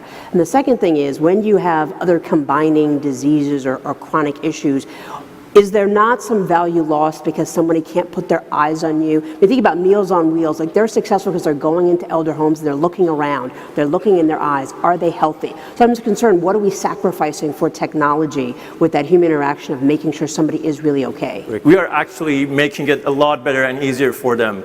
The data goes online on the cloud. Physicians can have access to it. They don't need to be there present to look at it. So it's a lot easier for them. They're very mobile, they can work, they can have a very normal life. But is the doctor seeing them? If they need to, yes, but a lot less frequently. So there's an economy right there that the patient is the end user, so they don't need as much hospitalization or visits to a nephrologist or nurses for that. Yeah, as I'm sure you're well aware, you know, when you're innovating in med tech, really getting in there and immersing in the clinical environment and understanding the customer need is first and foremost in product innovation. And I guess my question is, and it's a build on Melissa's, which is as you think about this and as you've done that work, what are the trade-offs that patients see in terms of going to the clinic versus doing it at home? Is there a need truly to do it at home, and are they going to embrace the product? There's other home dialysis systems out there, so how has the adoption for those been? So before we started the company, we actually went online and talked to a lot of these patients. They have forums that support each other. They can give you a lot of feedback that what are they looking for. So we use that information to figure out what's the best product for them to be built. Now, there's a lot of issues with the current system that are used, these patients use at home. For example, the system is still the same system that they use at the hospitals, but they still need a lot of fluid shipped to their home to use that. The whole family is usually involved. The way we're looking at this is that we can make this technology so much easier for them to use. It should be just like plug and play. I have a hemodialysis catheter here. This is connected to all these patients. This is like a USB. It's globally standard. So that means that as long as they have this on them, they can simply connect our device to them and off they go. They can use it. And that gives them mobility. They can work, they can travel. They don't need to be at home or go to hospital to use it. Do you have a prototype today? We do, and we have tested that in pig models with no kidney function at UCLA. There was simply no time to show that video or show that in the morning. Because it just feels like such a big opportunity, and I feel like maybe you're not even asking for, I'm worried you're not asking for enough capital for how big. This is a bridge round for a larger amount that we are raising for $2 million. Now we know with this we can get enough data to show that the animal survives for 7 days with no kidney function. We already have spoken with enough VCs and investors, and we know that with that data we can get that $2 million of money to expand that 7 days to 30 days, which is the data required by FDA to let us start testing in patients. What's the path and timing to making it subcutaneous? Because ultimately that seems like where you want to get it to, right? It's not external, but to put it under the skin. Eventually, it looks cool to have an implant, but when you think about it, the problem of implant and external is that, when you think about it, the difference is in vascular access. Are you taking blood externally or internally? Are you pumping blood into the system externally or internally? Internal devices, implant devices, have their own issues as well in terms of risk of thrombosis and infection. We figured there's larger economy to bring in the device to market externally first, if we want to do that, and there's a huge market for it. An implant is going to be expensive and limited to a certain number of people only, but an external device can be super cheap, and we want to remove all the barriers in between us and the patients. Great job. Thank you. Thank you very much.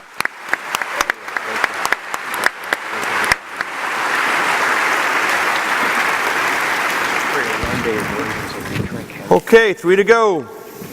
Next up, from New Brunswick, Canada, the company is called Soma Detect. Please welcome Bethany Dishpanda to the stage. You have friends here too, I see. Are we just up here? Thank you, yes. Okay. Hello, I'm Bethany, founder and CEO of Soma Detect. Soma Detect is the world's premier machine learning and AI company in dairy. With our patented technology, we provide farmers with the information they need to make the best possible milk. So today I'm here to tell you about the future of the global dairy industry. Farming is hard, it's full of challenges, and dairy farmers lose $173 billion annually due to disease, low reproductive success, and quality management issues. Soma Detect changes this. By monitoring milk quality and herd health, we make it possible to identify sick cows, select treatment that work, manage reproduction, and have total control over the milk that leaves the farm. This helps increase on-farm revenues by 10% each year, and is the difference between running a profitable farm or operating at a loss. We do this by combining the power of a revolutionary optical sensor with artificial intelligence. With Soma Detect, our sensor system is designed to fit into existing dairy equipment, requiring no chemicals, no consumables, and no added chores. Instead, we make measurements of these critical dairy quality indicators in real time from every cow at every milking.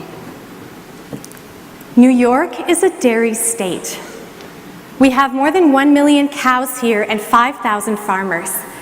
50 of New York's dairy farmers have signed letters of intent to purchase this week alone and are vying to be part of our early adopter program.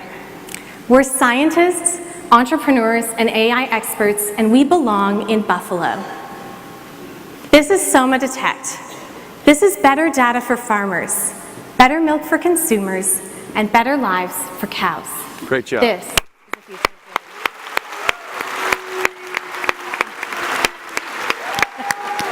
Your flights are delayed 40 minutes. Your flight's delayed 40 minutes. Okay, you got some teammates you're going to bring out? Yes, I'd love to have Nicholas and Barath join me, my co-founders at Soma Detect. Welcome.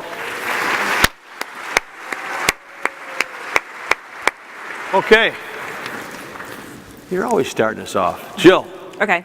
So you mentioned earlier today that your device was about $2,000 per stall, and there's, fairly tight budgets in a lot of these dairy farms. Have you thought about other ways you might distribute this, maybe a reagent rental, other ways to make it a little more accessible to everyone in the business? Absolutely. It's likely we'll have a leasing program as well. Okay. So I have a farm. We have no cows. It's too much trouble. Okay. But I also know there's no one around for 15 miles. So talk to me about the sales strategy. It seems costly, timely, but maybe I'm missing word of mouth. So I'm curious to know, what does it take to get these farmers on board? Yeah, absolutely. It's definitely, it takes an investment on our part. So we go from farm to farm.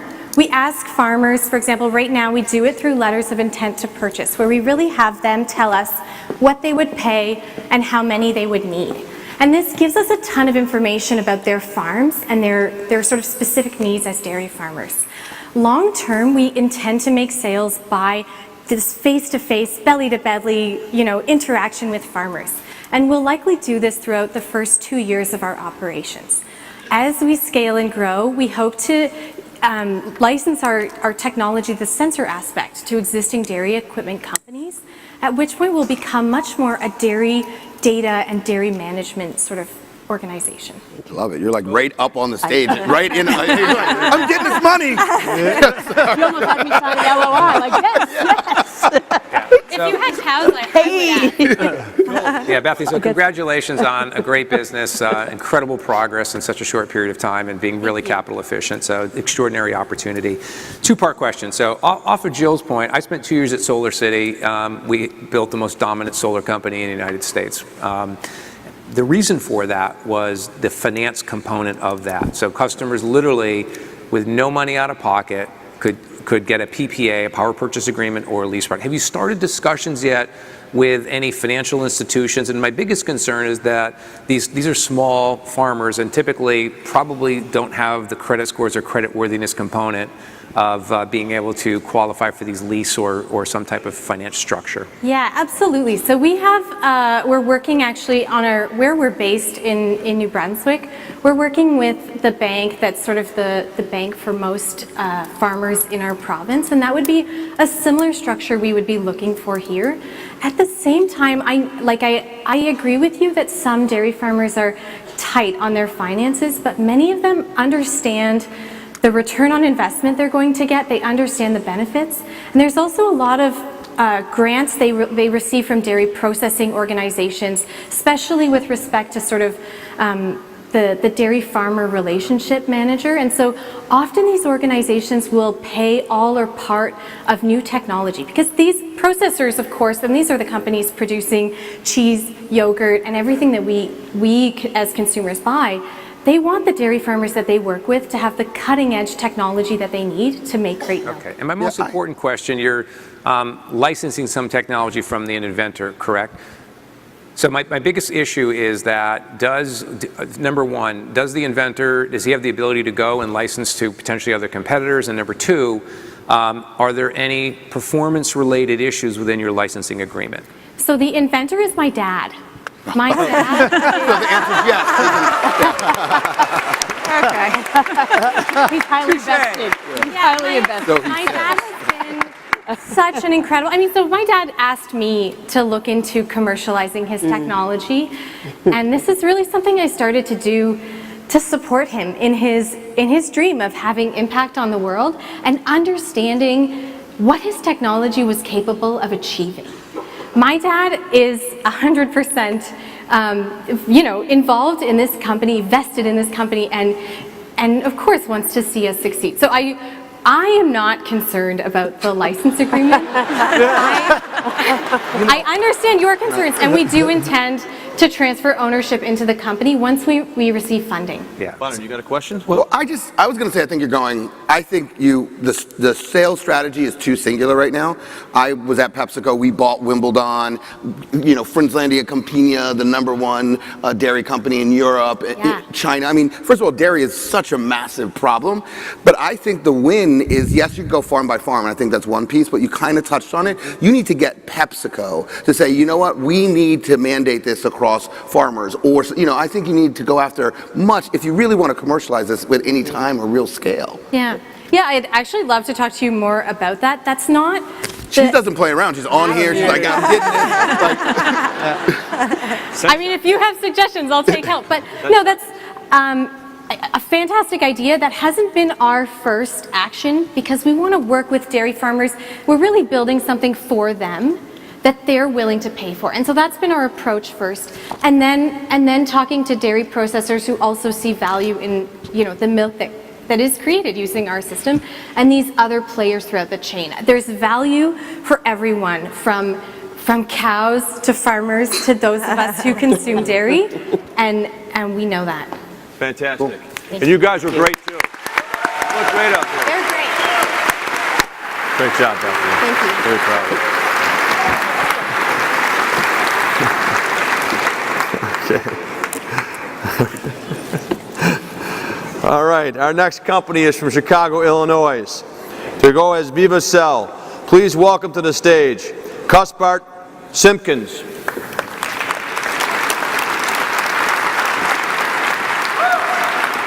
Congratulations. Thank you. Okay. It is with great pleasure that I tell you about our fluid, which is designed to raise the blood pressure in patients who have lost a large amount of blood.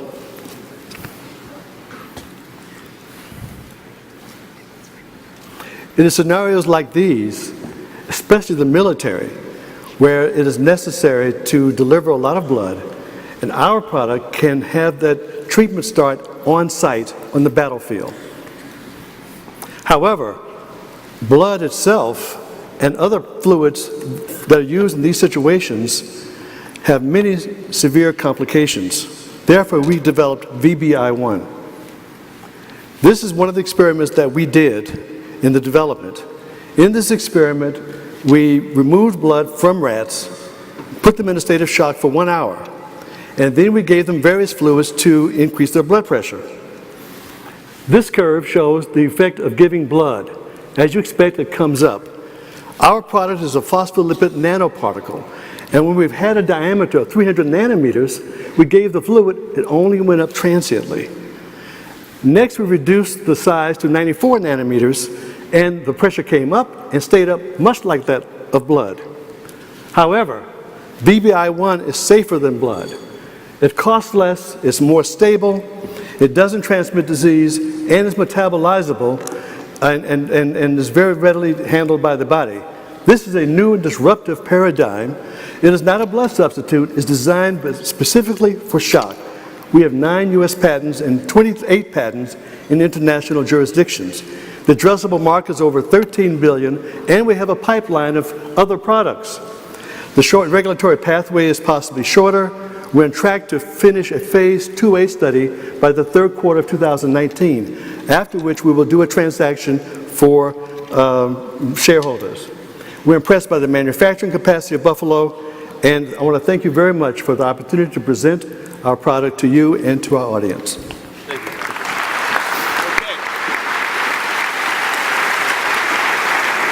So you got a team of people you want to bring out? Let's call them out now. This is our team. This is our CEO, Dr. Stephen Keith. There's a vast experience in the startup world and leadership positions in the startup world. Okay, this is Dr. Krishna Tuluri, our Chief Medical Officer. She has great experience in the regulatory sphere. And this is Dr. Harvin DeShield. He's a PhD in biochemistry, and in addition, he received his JD and his PhD here in Buffalo. Okay.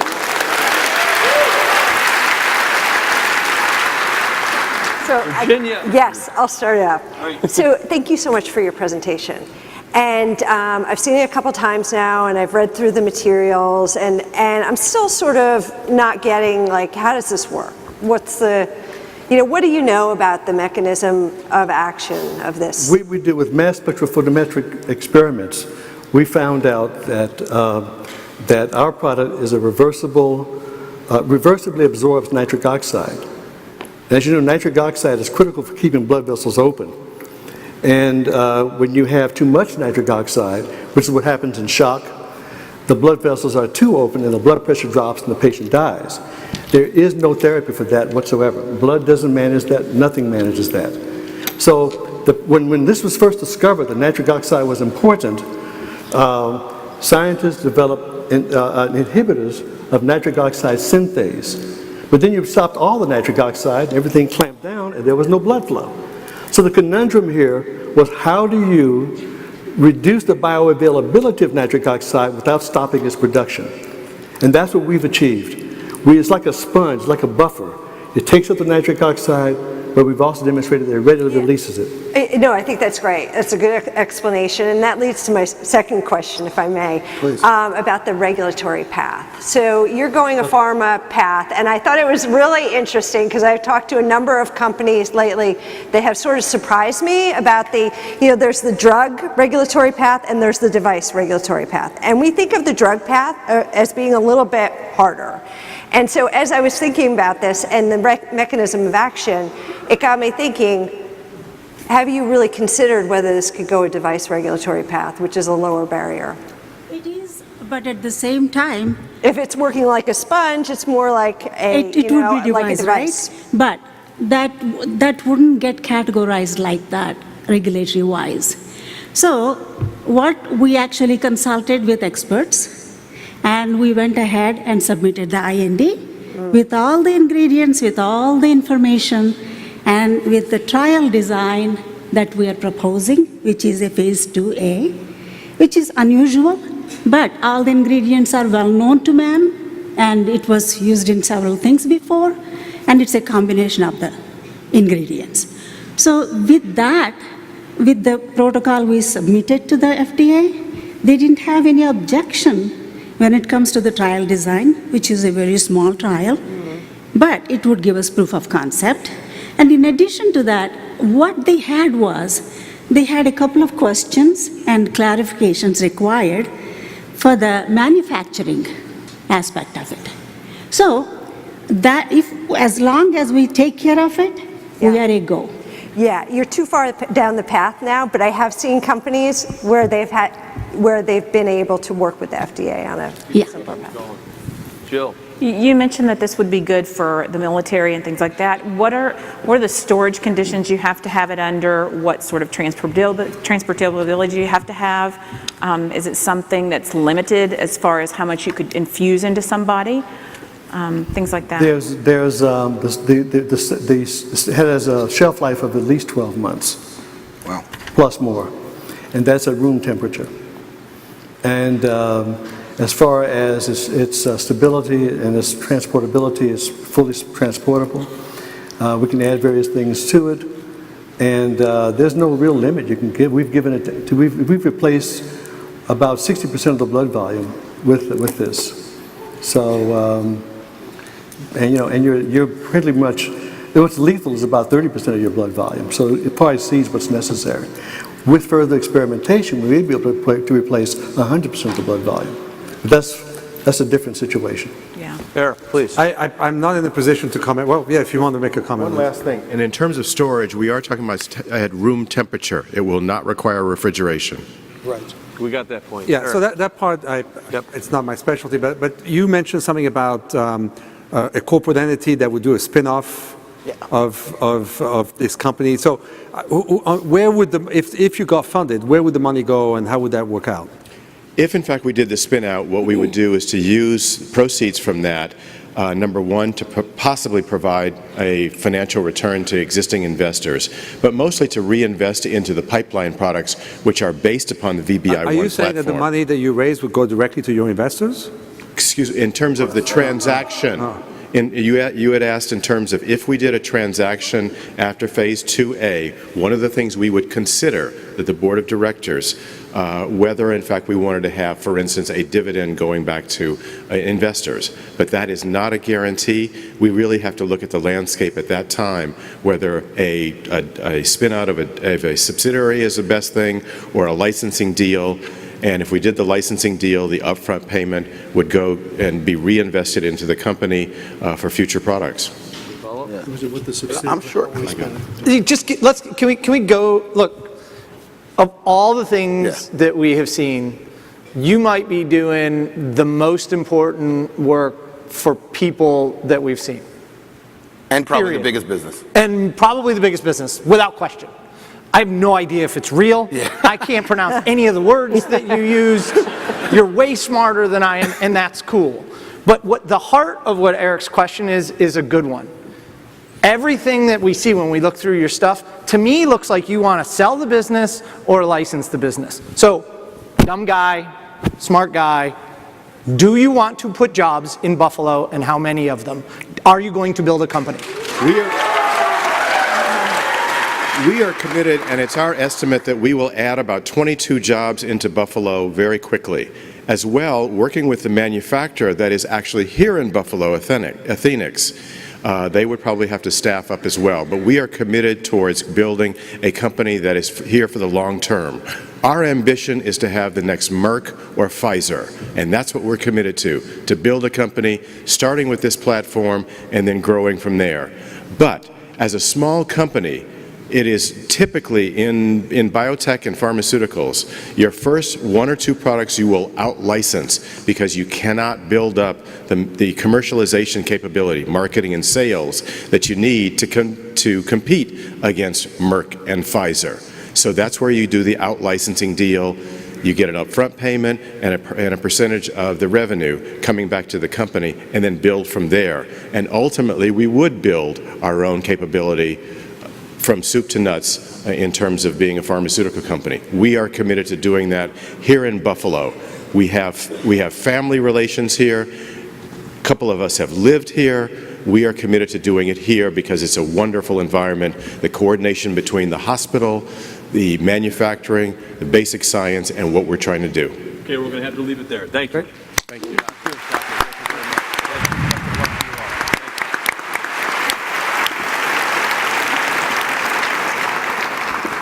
Okay, last but not least for sure, from New York City, the company is called Squire. Please welcome Song Ran, please, to the stage.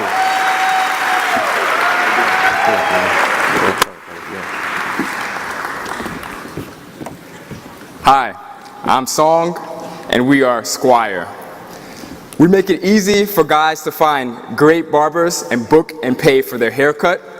And we also provide management tools for barbershop owners to run their business. Last month, we did 47,000 bookings on our platform. Thank you. Bringing our gross volume to $1.4 million a month. Thanks again. And we're growing 25% month over month. See, barber services are the only services that men get by necessity. The only services that half the population gets on a regular basis for the majority of their life. And that's why men in the US spend $30 billion at barbershops each year. Our revenue model is that we take 3 to 5% of the barbershop's payments, and we make approximately $640 a month per shop using our management system. And we have less than 1% churn, and that shows you how much our clients and our customers like our service. So our team has worked at some great places in Silicon Alley as well as Wall Street. We've raised $1.8 million for some great investors like Y Combinator. But what really makes us best positioned to win this market is that we're industry experts. We actually ran our own barbershop for 9 months just so that we could learn the needs of our customers. Thank you.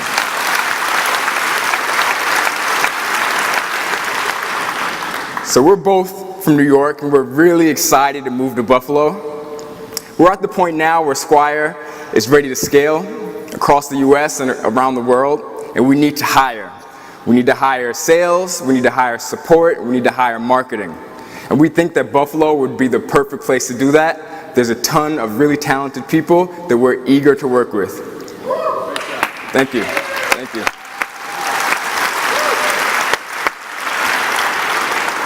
I look forward to being one of your big customers at some point. I really do, man. It's all over. Okay, you got someone you're going to bring on the stage. Yeah, I'm going to bring out my co-founder, All right. Dave. Okay, who's going to kick it off? So, Eric. when you ran your own barbershop, did you cut your customer's hair? Neither one of us were blessed with that talent. I took a walk around here this afternoon, and there's actually 2 barbershops right next to the theater here. Are they your customers? Yes, they are. Yeah. Got both of them already. And because you walked in and sold them. So how do you sell this? Because barbershops are not chains, they're mom and pop stores. And how are you going to sell to so many stores? That's a great question. Right now, we get a lot of inbound leads, but we just hired our first VP of sales last month, and he's doing an amazing job. Already onboarded 30 barbershops this month. So it's about getting more salespeople, hiring more people, and getting more good barbershops in that funnel. Who's next? How are you generating your leads? What are the costs of those leads, and what is your close rate? Our close rate. What are you seeing? Our close rate is 9 out of 10. We have the best software for barbershops. I can go against MindBody. We can go against Square Register right now and beat them, and that's having a staff of 3-4 engineers. Okay, and then how are you generating leads, and what's the cost of those leads? We generate a lot of leads from a few places. One is events. There's a lot of barbershop events and trade shows that we take place in, and those costs vary everywhere from the low end of $500 per event to up to $2,000 or $3,000. And we've had very high conversion rates, as well as social media. Barbers love Instagram. They live on Instagram, so we're on Instagram. So clearly this works for barbers, right? And it's a big market, but we're trying to get unicorns. So what is the growth strategy? Is it going deeper and more products, tools, bells and whistles for barbers, or is it looking at women or other types of services where this sales model would be applicable? It's going deep first, and really, really building the best solution for this particular industry. That's what we've done so far. We've gone deeper than anybody else, and that's why we have the best product. But in the future, a lot of the products that we've built will be transferable to the salon side. But quite honestly, it's a matter of branding. We've built a strong brand around male grooming. And in order to do that for women as well, we would have to have another brand. But as far as the technology is considered, we can do that. Yeah, but I think her question is pretty fundamental, which is, can this be a billion-dollar business, and what does it take to be a billion-dollar business? Also, it feels like you guys, and I know you guys, but it feels like you guys have raised a lot of money. Why do you need this capital? I mean, I'm just trying to, but unless there's a billion-dollar dream here, because barbershops are, yeah. Look, there's 300,000 barbershops that fit in our target demographic. There's about 600,000 salons. We capture 1% of that with our current fundamentals. We'll be making $70 million a year. So there's no question that this could be a billion-dollar market. We need money. Like, we built this thing with four engineers full-time for last year. Now it's time to go. We have to spend money on marketing. We have to spend no money on Facebook ads, no money on Google AdWords. It's time to put the pedal to the metal and go. And that's what we plan to do. So,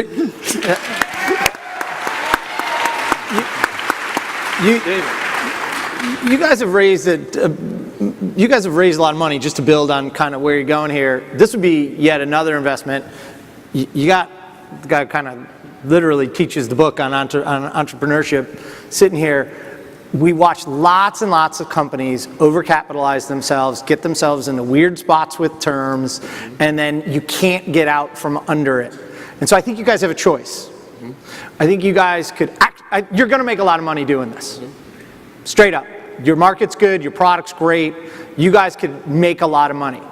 But you're doing something I don't think you're giving yourselves enough credit for. So your choice is to go exactly where Melissa is pushing you, is to think about how you scale out the ability to take niche markets. And if you're going to continue to raise money and you want to be a venture kind of a company, don't make the mistakes that a lot of people make, and make a clear choice. Absolutely. We get that. Yeah. We understand. Good advice. Thank you. Got time for one more question. Please, from the guy who wrote the book. Super small tactical question. I may have this wrong, but if you go online, are you going to get a random barber? How do you get the same barber every time? Because I think that when I go and get my teeth cleaned or my hair cut, there's someone that I like, I'll keep on going to, versus going in and my guy might be sick that day or I'm going to get someone else. I think that's a really important part of the consumer value proposition. So we actually give our software to the barbershops, and they make you, the way you do business with them is through us. So all of their customers become our users. So you don't change the way you do business. You just go to your barbershop, but instead of booking through Square, you book through Squire now. So everything from the booking, and then if you go online and pay, or if you go in store and pay, then you pay through our technology, our POS system as well. Right. All right. I'm sorry, so then you're selling to the barbershop versus the barber. So knowing that, at least on the women's side, people move, it's all about renting a chair. So how do you keep that customer? Why are you not selling to the individual barbers? It's actually twofold. So there's the commission model, and then there's the booth rental model. The higher end shops, the higher grossing shops, they do the commission because obviously it makes sense. And we found that it's a lot easier to convince one owner than several individual stylists. So and they generate most of the revenue in the industry actually. Great job, guys. Thank you.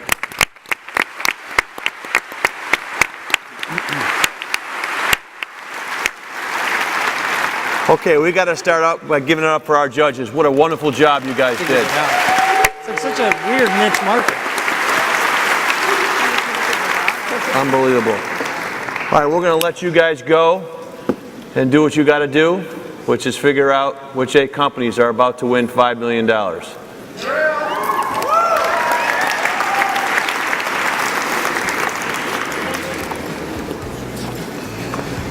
Okay.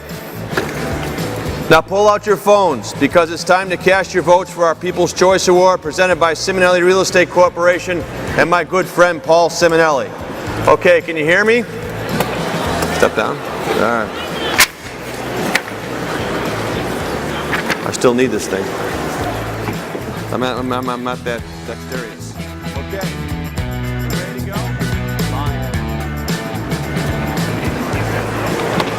All right, here we go. Simply text the code for your favorite team to 716-200-4976. Jesus, right up on the board here, for God's sakes. What am I reading it for? Okay. Timer has started. You got 60 seconds. And I would like to point out that tonight we're using Year 3 43 North winner Hire Me's texting platform to coordinate our People's Choice Award voting. So congratulations to Hire Me. I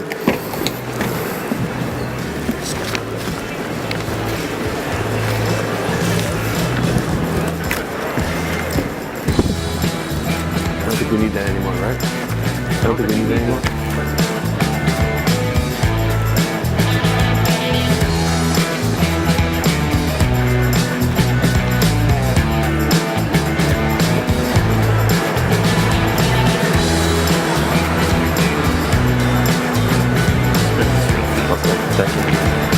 10 seconds to go. 3, 2, 1. It's closed.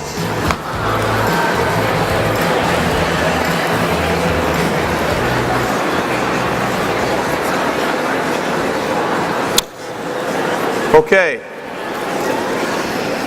It is now my pleasure to welcome a person who is a champion of our community, a great, great supporter of 43 North, and one of Buffalo's favorite daughters. Please join me in welcoming Lieutenant Governor Kathy Hochul.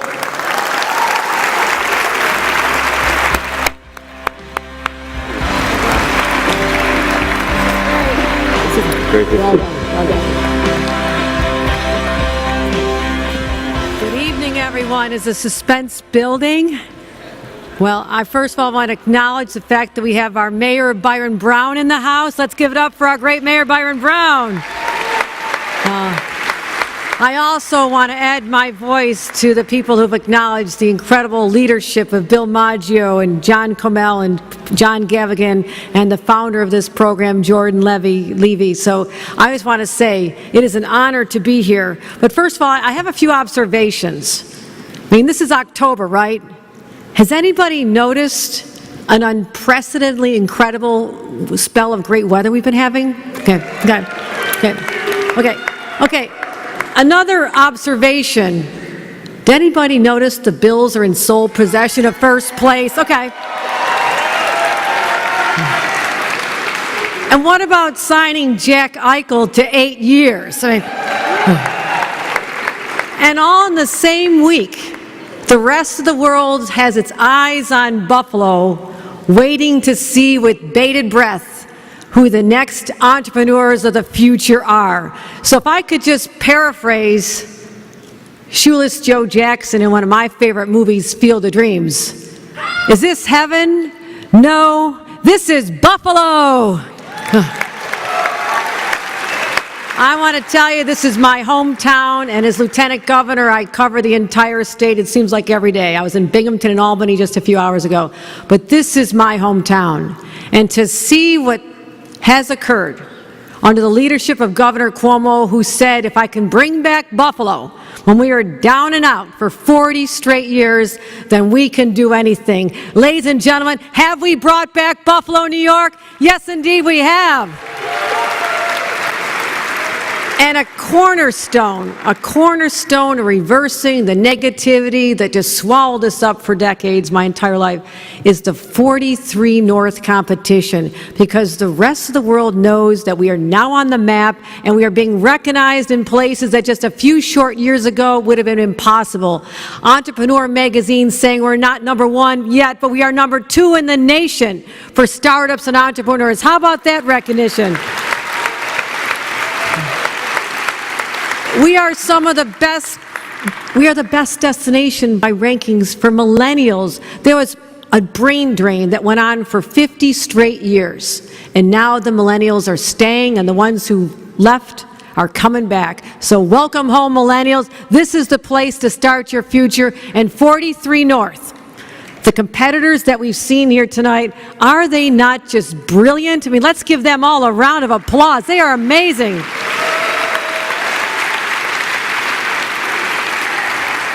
Huffington Post said that Buffalo is one of the top 10 cities on the planet to become great again. I have news for Huffington Post. We are already great. We are already great, and this program is going to launch a new class of entrepreneurs into our community, and we are so excited to welcome them with open arms. Ladies and gentlemen, I am so proud of this program, so proud that it was funded by the Buffalo Billion. And ladies and gentlemen, the best is yet to come. You'll see me back again with a huge check for $1 million. Let the games begin. Thank you very much.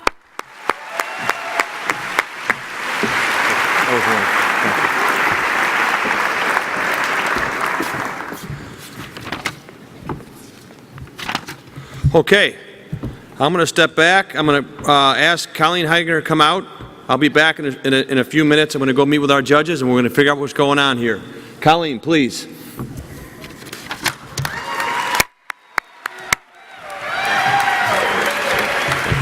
I have my answer. Good evening. How do you ensure the momentum of our entrepreneurial ecosystem? By opening the eyes of our region's students to the many ways that they can participate in entrepreneurship. That's why 43 North launched its Students to Startups program 2 years ago. And this year we created the 43 North Fellowship, which I know a few of them are right in front of me, that took place this summer. So we have a video we're going to play to give you an inside look on our student programming.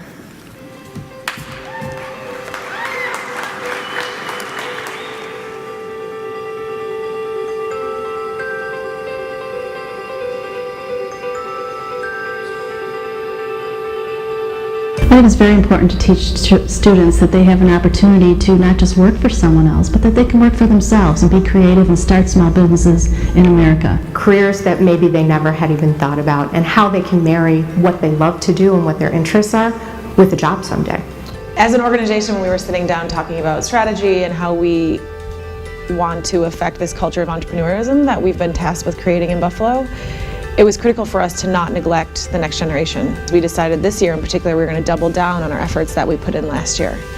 So that comes in a variety of ways. They invited us to the launch event this year, which was remarkable for our girls, not just for the networking opportunities, but for the ability for them to see how excited this community is about entrepreneurship. Allowing students the opportunity to take part in fireside chats, like we've done with some of the students in the mentoring program, and just hear from individuals who come from some of the same backgrounds, neighborhoods, similar situations, and hear them talk about their stories and what kind of put them on the track to become an entrepreneur and want to get involved in that arena in the first place, I think it's completely and totally beneficial for students. And the students really gain a real perspective of what it's like to own a business. And so that's just been a real nice partnership. We added a new element this year to our Student to Start program, and it was called the 43North Fellowship Program. And that kicked off this summer when we hosted 5 students from a variety of different schools in Western New York. I tasked them with coming back to us as an organization and telling us what we need to do. So they spent 2 weeks with every one of our staff members and a variety of our winners, learning about what 43 North could do better, or something that we don't do that someone experienced elsewhere.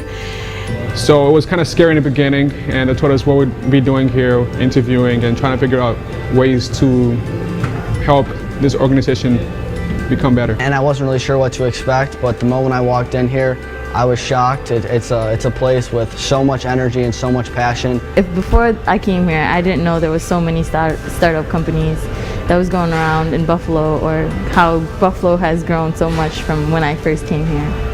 And they, from all the conversations that they had, they then presented to us ideas that they wanted to dig deeper into for our organization. 43 North is absolutely amazing. The passion every single person has, it shows you that's what I want in a job. When it came time this summer for us to start thinking about who we wanted to make our awards this year, the actual trophy, you know, with the students top of mind, I thought, why not include the Foundry? We had just been over there on a field trip with the fellows. So I reached out to Megan McNally, who runs the Foundry over on the east side, which is essentially the same thing that we have, a business incubator, but theirs is focused on entrepreneurs that use their hands. So textiles, woodworking, metal, shaping.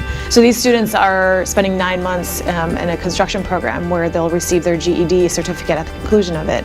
But this is just one part of that program where they took on the creation, design, you know, they used you'll see a variety of different materials used, and they've spent the past month and a half working on this for us tonight. The future of Buffalo is going to come from all of us, right? We have to be in this together. So our hope as an organization is that one day on this stage, one of these winners will be a student that went through our program, or that we touched through our Students to Startups work.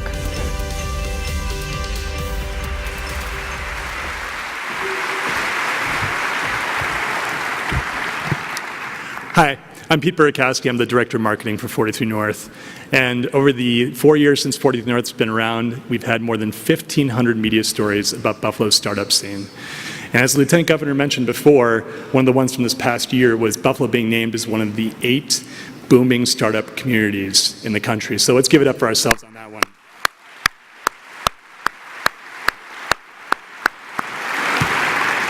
And there's evidence of the success of our community all around us. And so if you could hold your pause for 1 second, I'm going to go through a list of some of the wins for our community over the last year.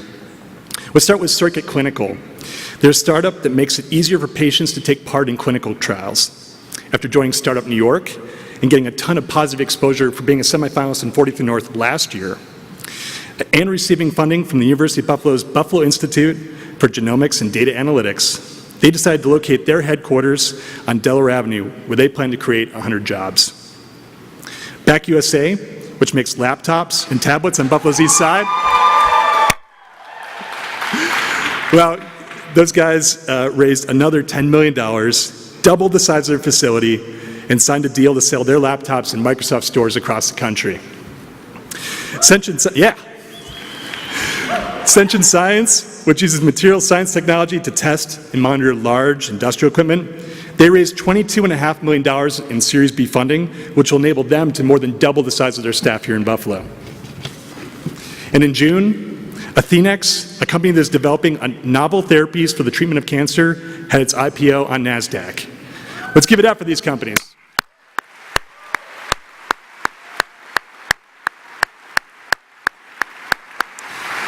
So we haven't even talked yet about 43 North's Year 3 winners, but John Gavigan's going to get us caught up to speed on that.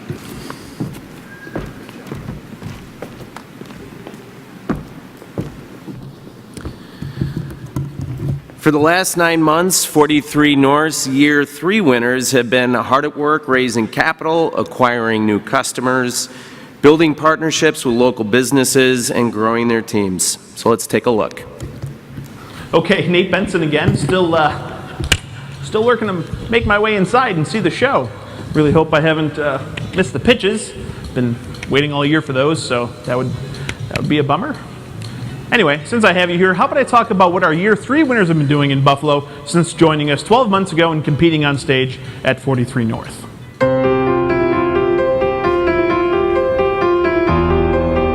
Ultracell opened a research and development facility in Buffalo to further develop their high-performance insulation made from corrugated cardboard.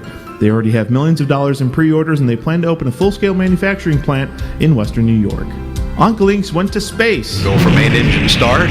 1, 0, and lift off. In May, the $1 million winning company sent their targeted cancer immunotherapies to the International Space Station on United Launch Alliance rocket. In August, they led astronauts on the ISS through various tests from ground control on Earth. The Oncolinks team is now reviewing the results of those low-orbit tests and continues to partner with Dr. Shaw's lab at the UB School of Pharmacy. Asarasi pioneered and brought to market the world's first certified organic bottled water, harvested from the sugar maple trees grown across the Northeast. Asarasi is at the forefront of recovering and bottling maple permeate water, a renewable and sustainable water source byproduct of maple sapping. Asarasi is now carried in over 1,500 locations, including a new deal with Tops Friendly Markets, and have partnered with over 60 farms in New York and New England. Fortunately for Asarasi, New York has a whole lot of maple trees. We Did It helps nonprofits raise money and reach new donors online through a software that aggregates donor data. This year, they signed a 3-year, $2 million deal with Petlanthropy that allows the startup to provide their fundraising platform to over 900 animal shelters across the country. Locally, We Did It has become the platform of choice for nonprofits in their fundraising efforts. Pathovax continues with the excitement they had last year on stage in developing their low-cost vaccine that could prevent all forms of HPV cancer. It's been a year spent in the lab, jet-setting around the world talking with pharmaceutical companies, and preparing research for their FDA approval, in addition to their collaborations with UB, Roswell Park, and other institutions. Bounce Imaging produces a 360-degree throwable camera that provides police and rescue units across the country a new tool to see perpetrators or victims in a whole new way. Bounce Imaging has signed deals to provide cameras to the FBI, U.S. Marshals, the New York State Troopers, and local law enforcement in Cheektowaga, North Tonawanda, Orchard Park, and Amherst. They've also partnered with the Buffalo Fire Department in a beta test program to further develop their 360 camera. Hire Me helps retail and hourly employers hire better employees faster through their suite of software. They have become the exclusive hiring platform for 400 White Castle restaurants, and they have pilot programs with Arby's and Six Flags. Formarum developed a turbine technology that allows for the creation of self-powered and self-contained saltwater systems to sanitize pools. This summer, they deployed 10 test units across pools in western New York and will be manufacturing units in time for the 2018 swim season. Well, I know at some point tonight we'll be awarding the $400,000 of follow-on funding, and I'm, to be honest, not sure when that's happening because I haven't made it inside yet, but I'm going to work on that, and hopefully I haven't missed the pitches, so. Guys, come on. I really want to see the show. I've been waiting all year. Come on.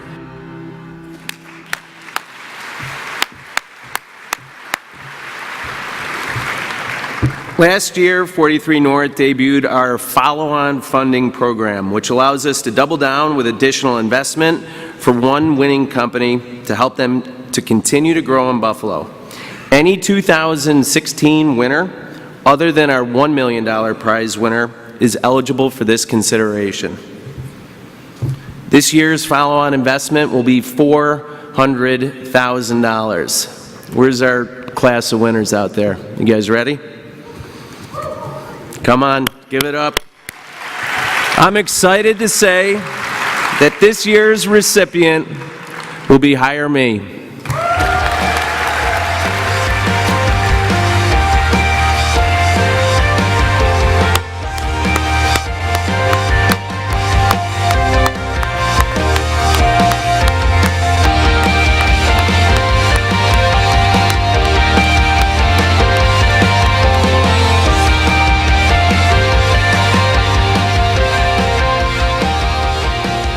I grew up in southern Ontario, about 90 minutes west of here. Came from a very humble background, very blue-collar origin, blue-collar work ethic. By the time I was 24, I was a millionaire. I had made a ton of money in the ice cream business. A few short years later, I was nearly bankrupt. The last few years of my life have been all about the comeback story. Hire Me is a huge part of my own personal comeback story. We're at $1 million in revenue, we've got customers all over the country, and over 1 million people have completed a job application with us. My story is Buffalo's story. Blue-collar work ethic, success through hard work, decades of struggle, and now on the cusp of a great comeback story.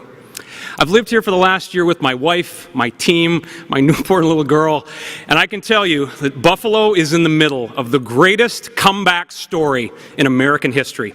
And I couldn't be more excited, proud, and humbled to be a small part of that. Thank you very much.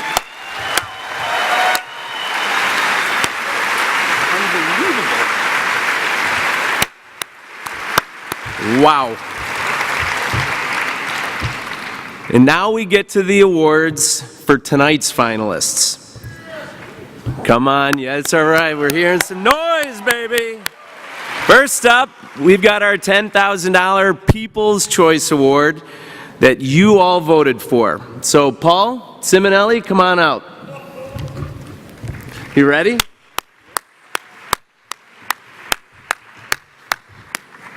Thank you, John. Man, it's another amazing turnout, and hopefully I'll get it right this year. And also, I've never seen Bill Maggio look so corporate in his suit. I mean, I know, very CEO-like Bill. So your texts and your voices have been heard. It is my pleasure to announce this year's People's Choice Award, Soma Detect. Come on out.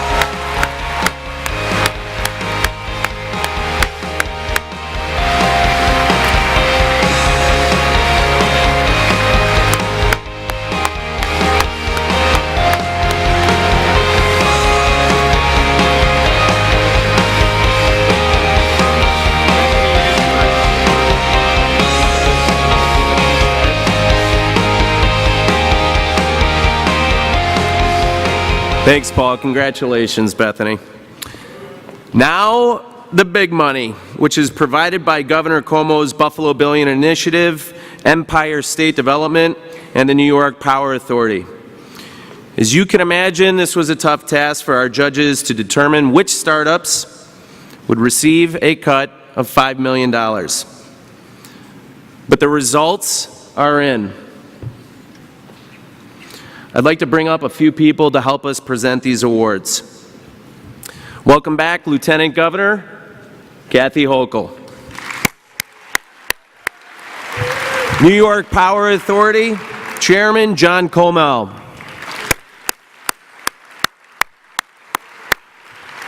The coolest mayor in the United States of America, Byron Brown.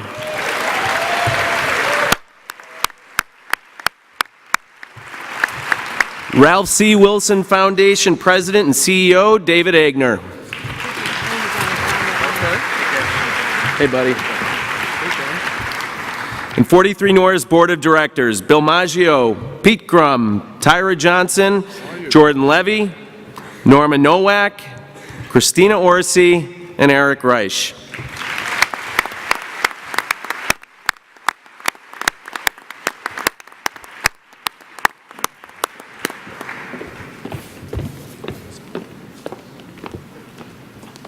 I need the envelope. Hey, baby. Can you tell him I need the envelope?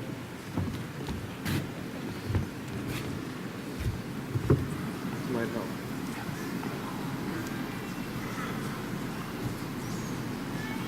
The suspense is building. What's that? Oh, the judge is still deliberating? Sabres are up 2-1. Palmerville scored them both. Really? Yeah. Sabres are up 2-1. Pommy scored them both. Huh? They're still talking? Yeah. We got another video to roll? We have another video to roll. Apparently the judges are in an inconclusive state. I made it in. Hi.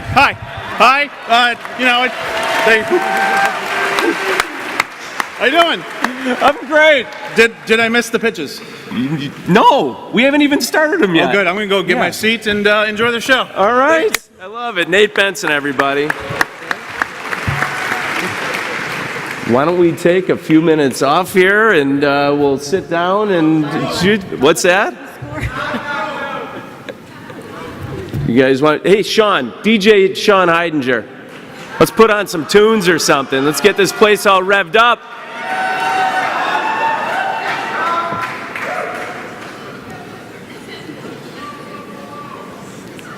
Few minutes, few seconds. Do a little Irish jig here. All right, give us a few minutes. How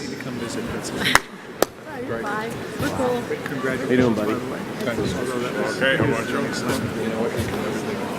Good work, good work. Very well, not taking it for granted. So, same thing. We have the same. Oh, is that right?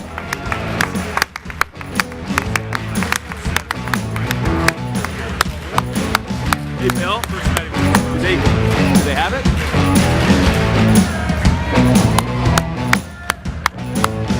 Okay.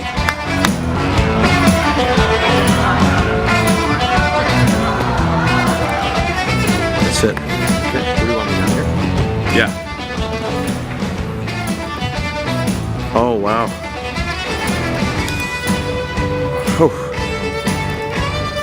All right.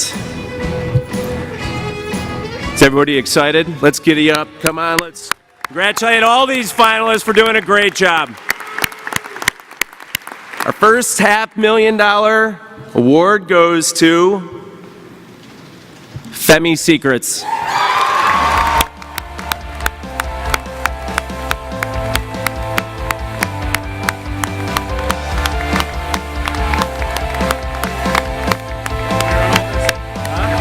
These are the 5. Yep.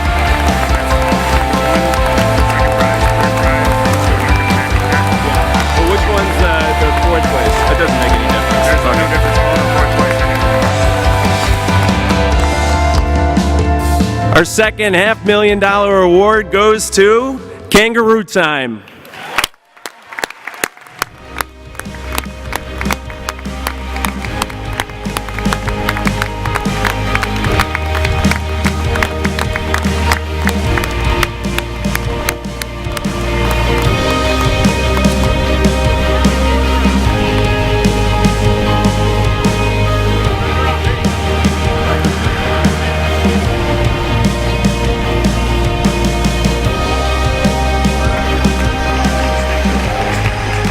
Our third $500,000 award goes to Burner Fitness.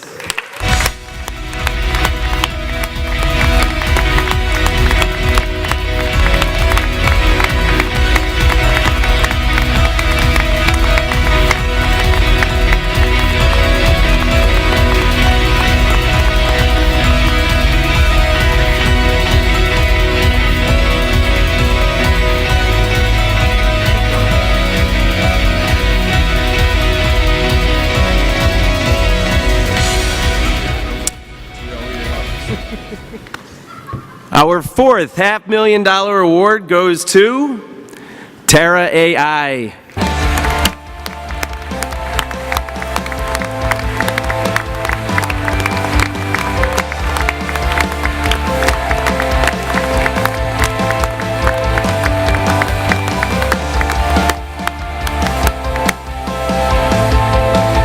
Hey Dave, I'm going to ask you to stand next to Bill, okay?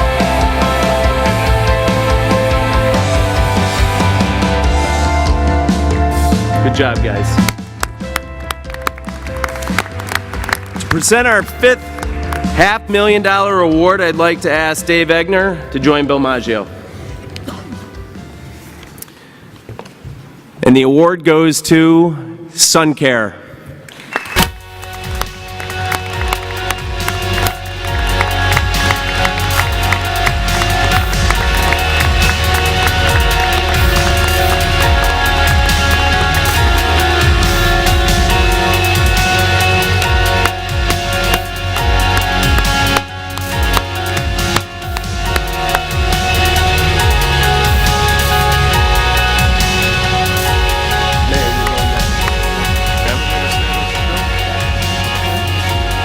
Now we get down to our final three prizes.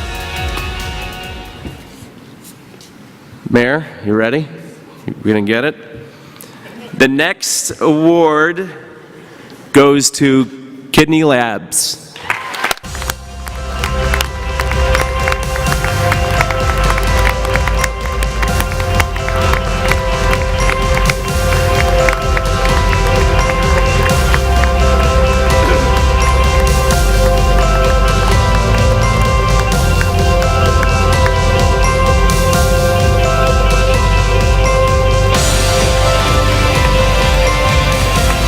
Congratulations, guys. All right, we're coming down. This is our runner-up prize, $650,000. John, you ready? Our next award goes to Squire.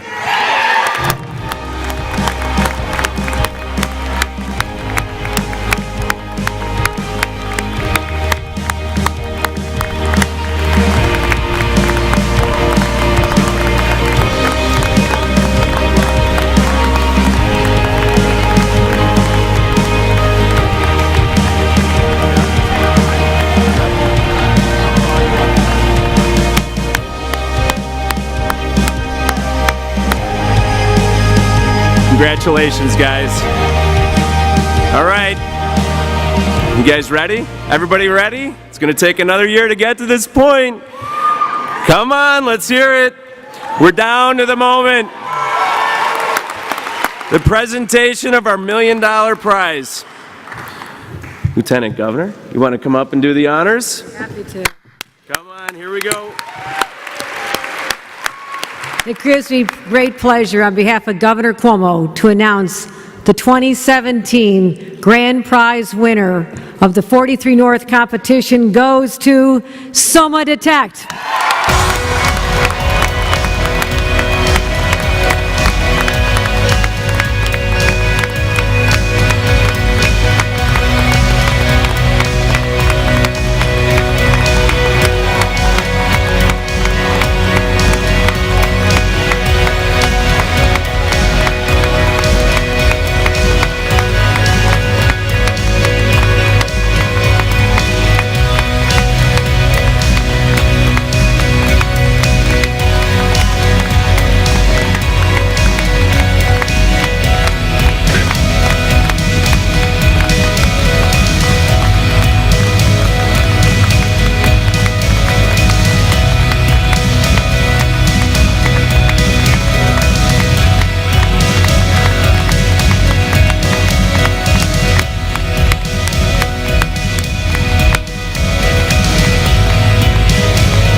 Hey, Bethany, come on up. Why don't you say a few words?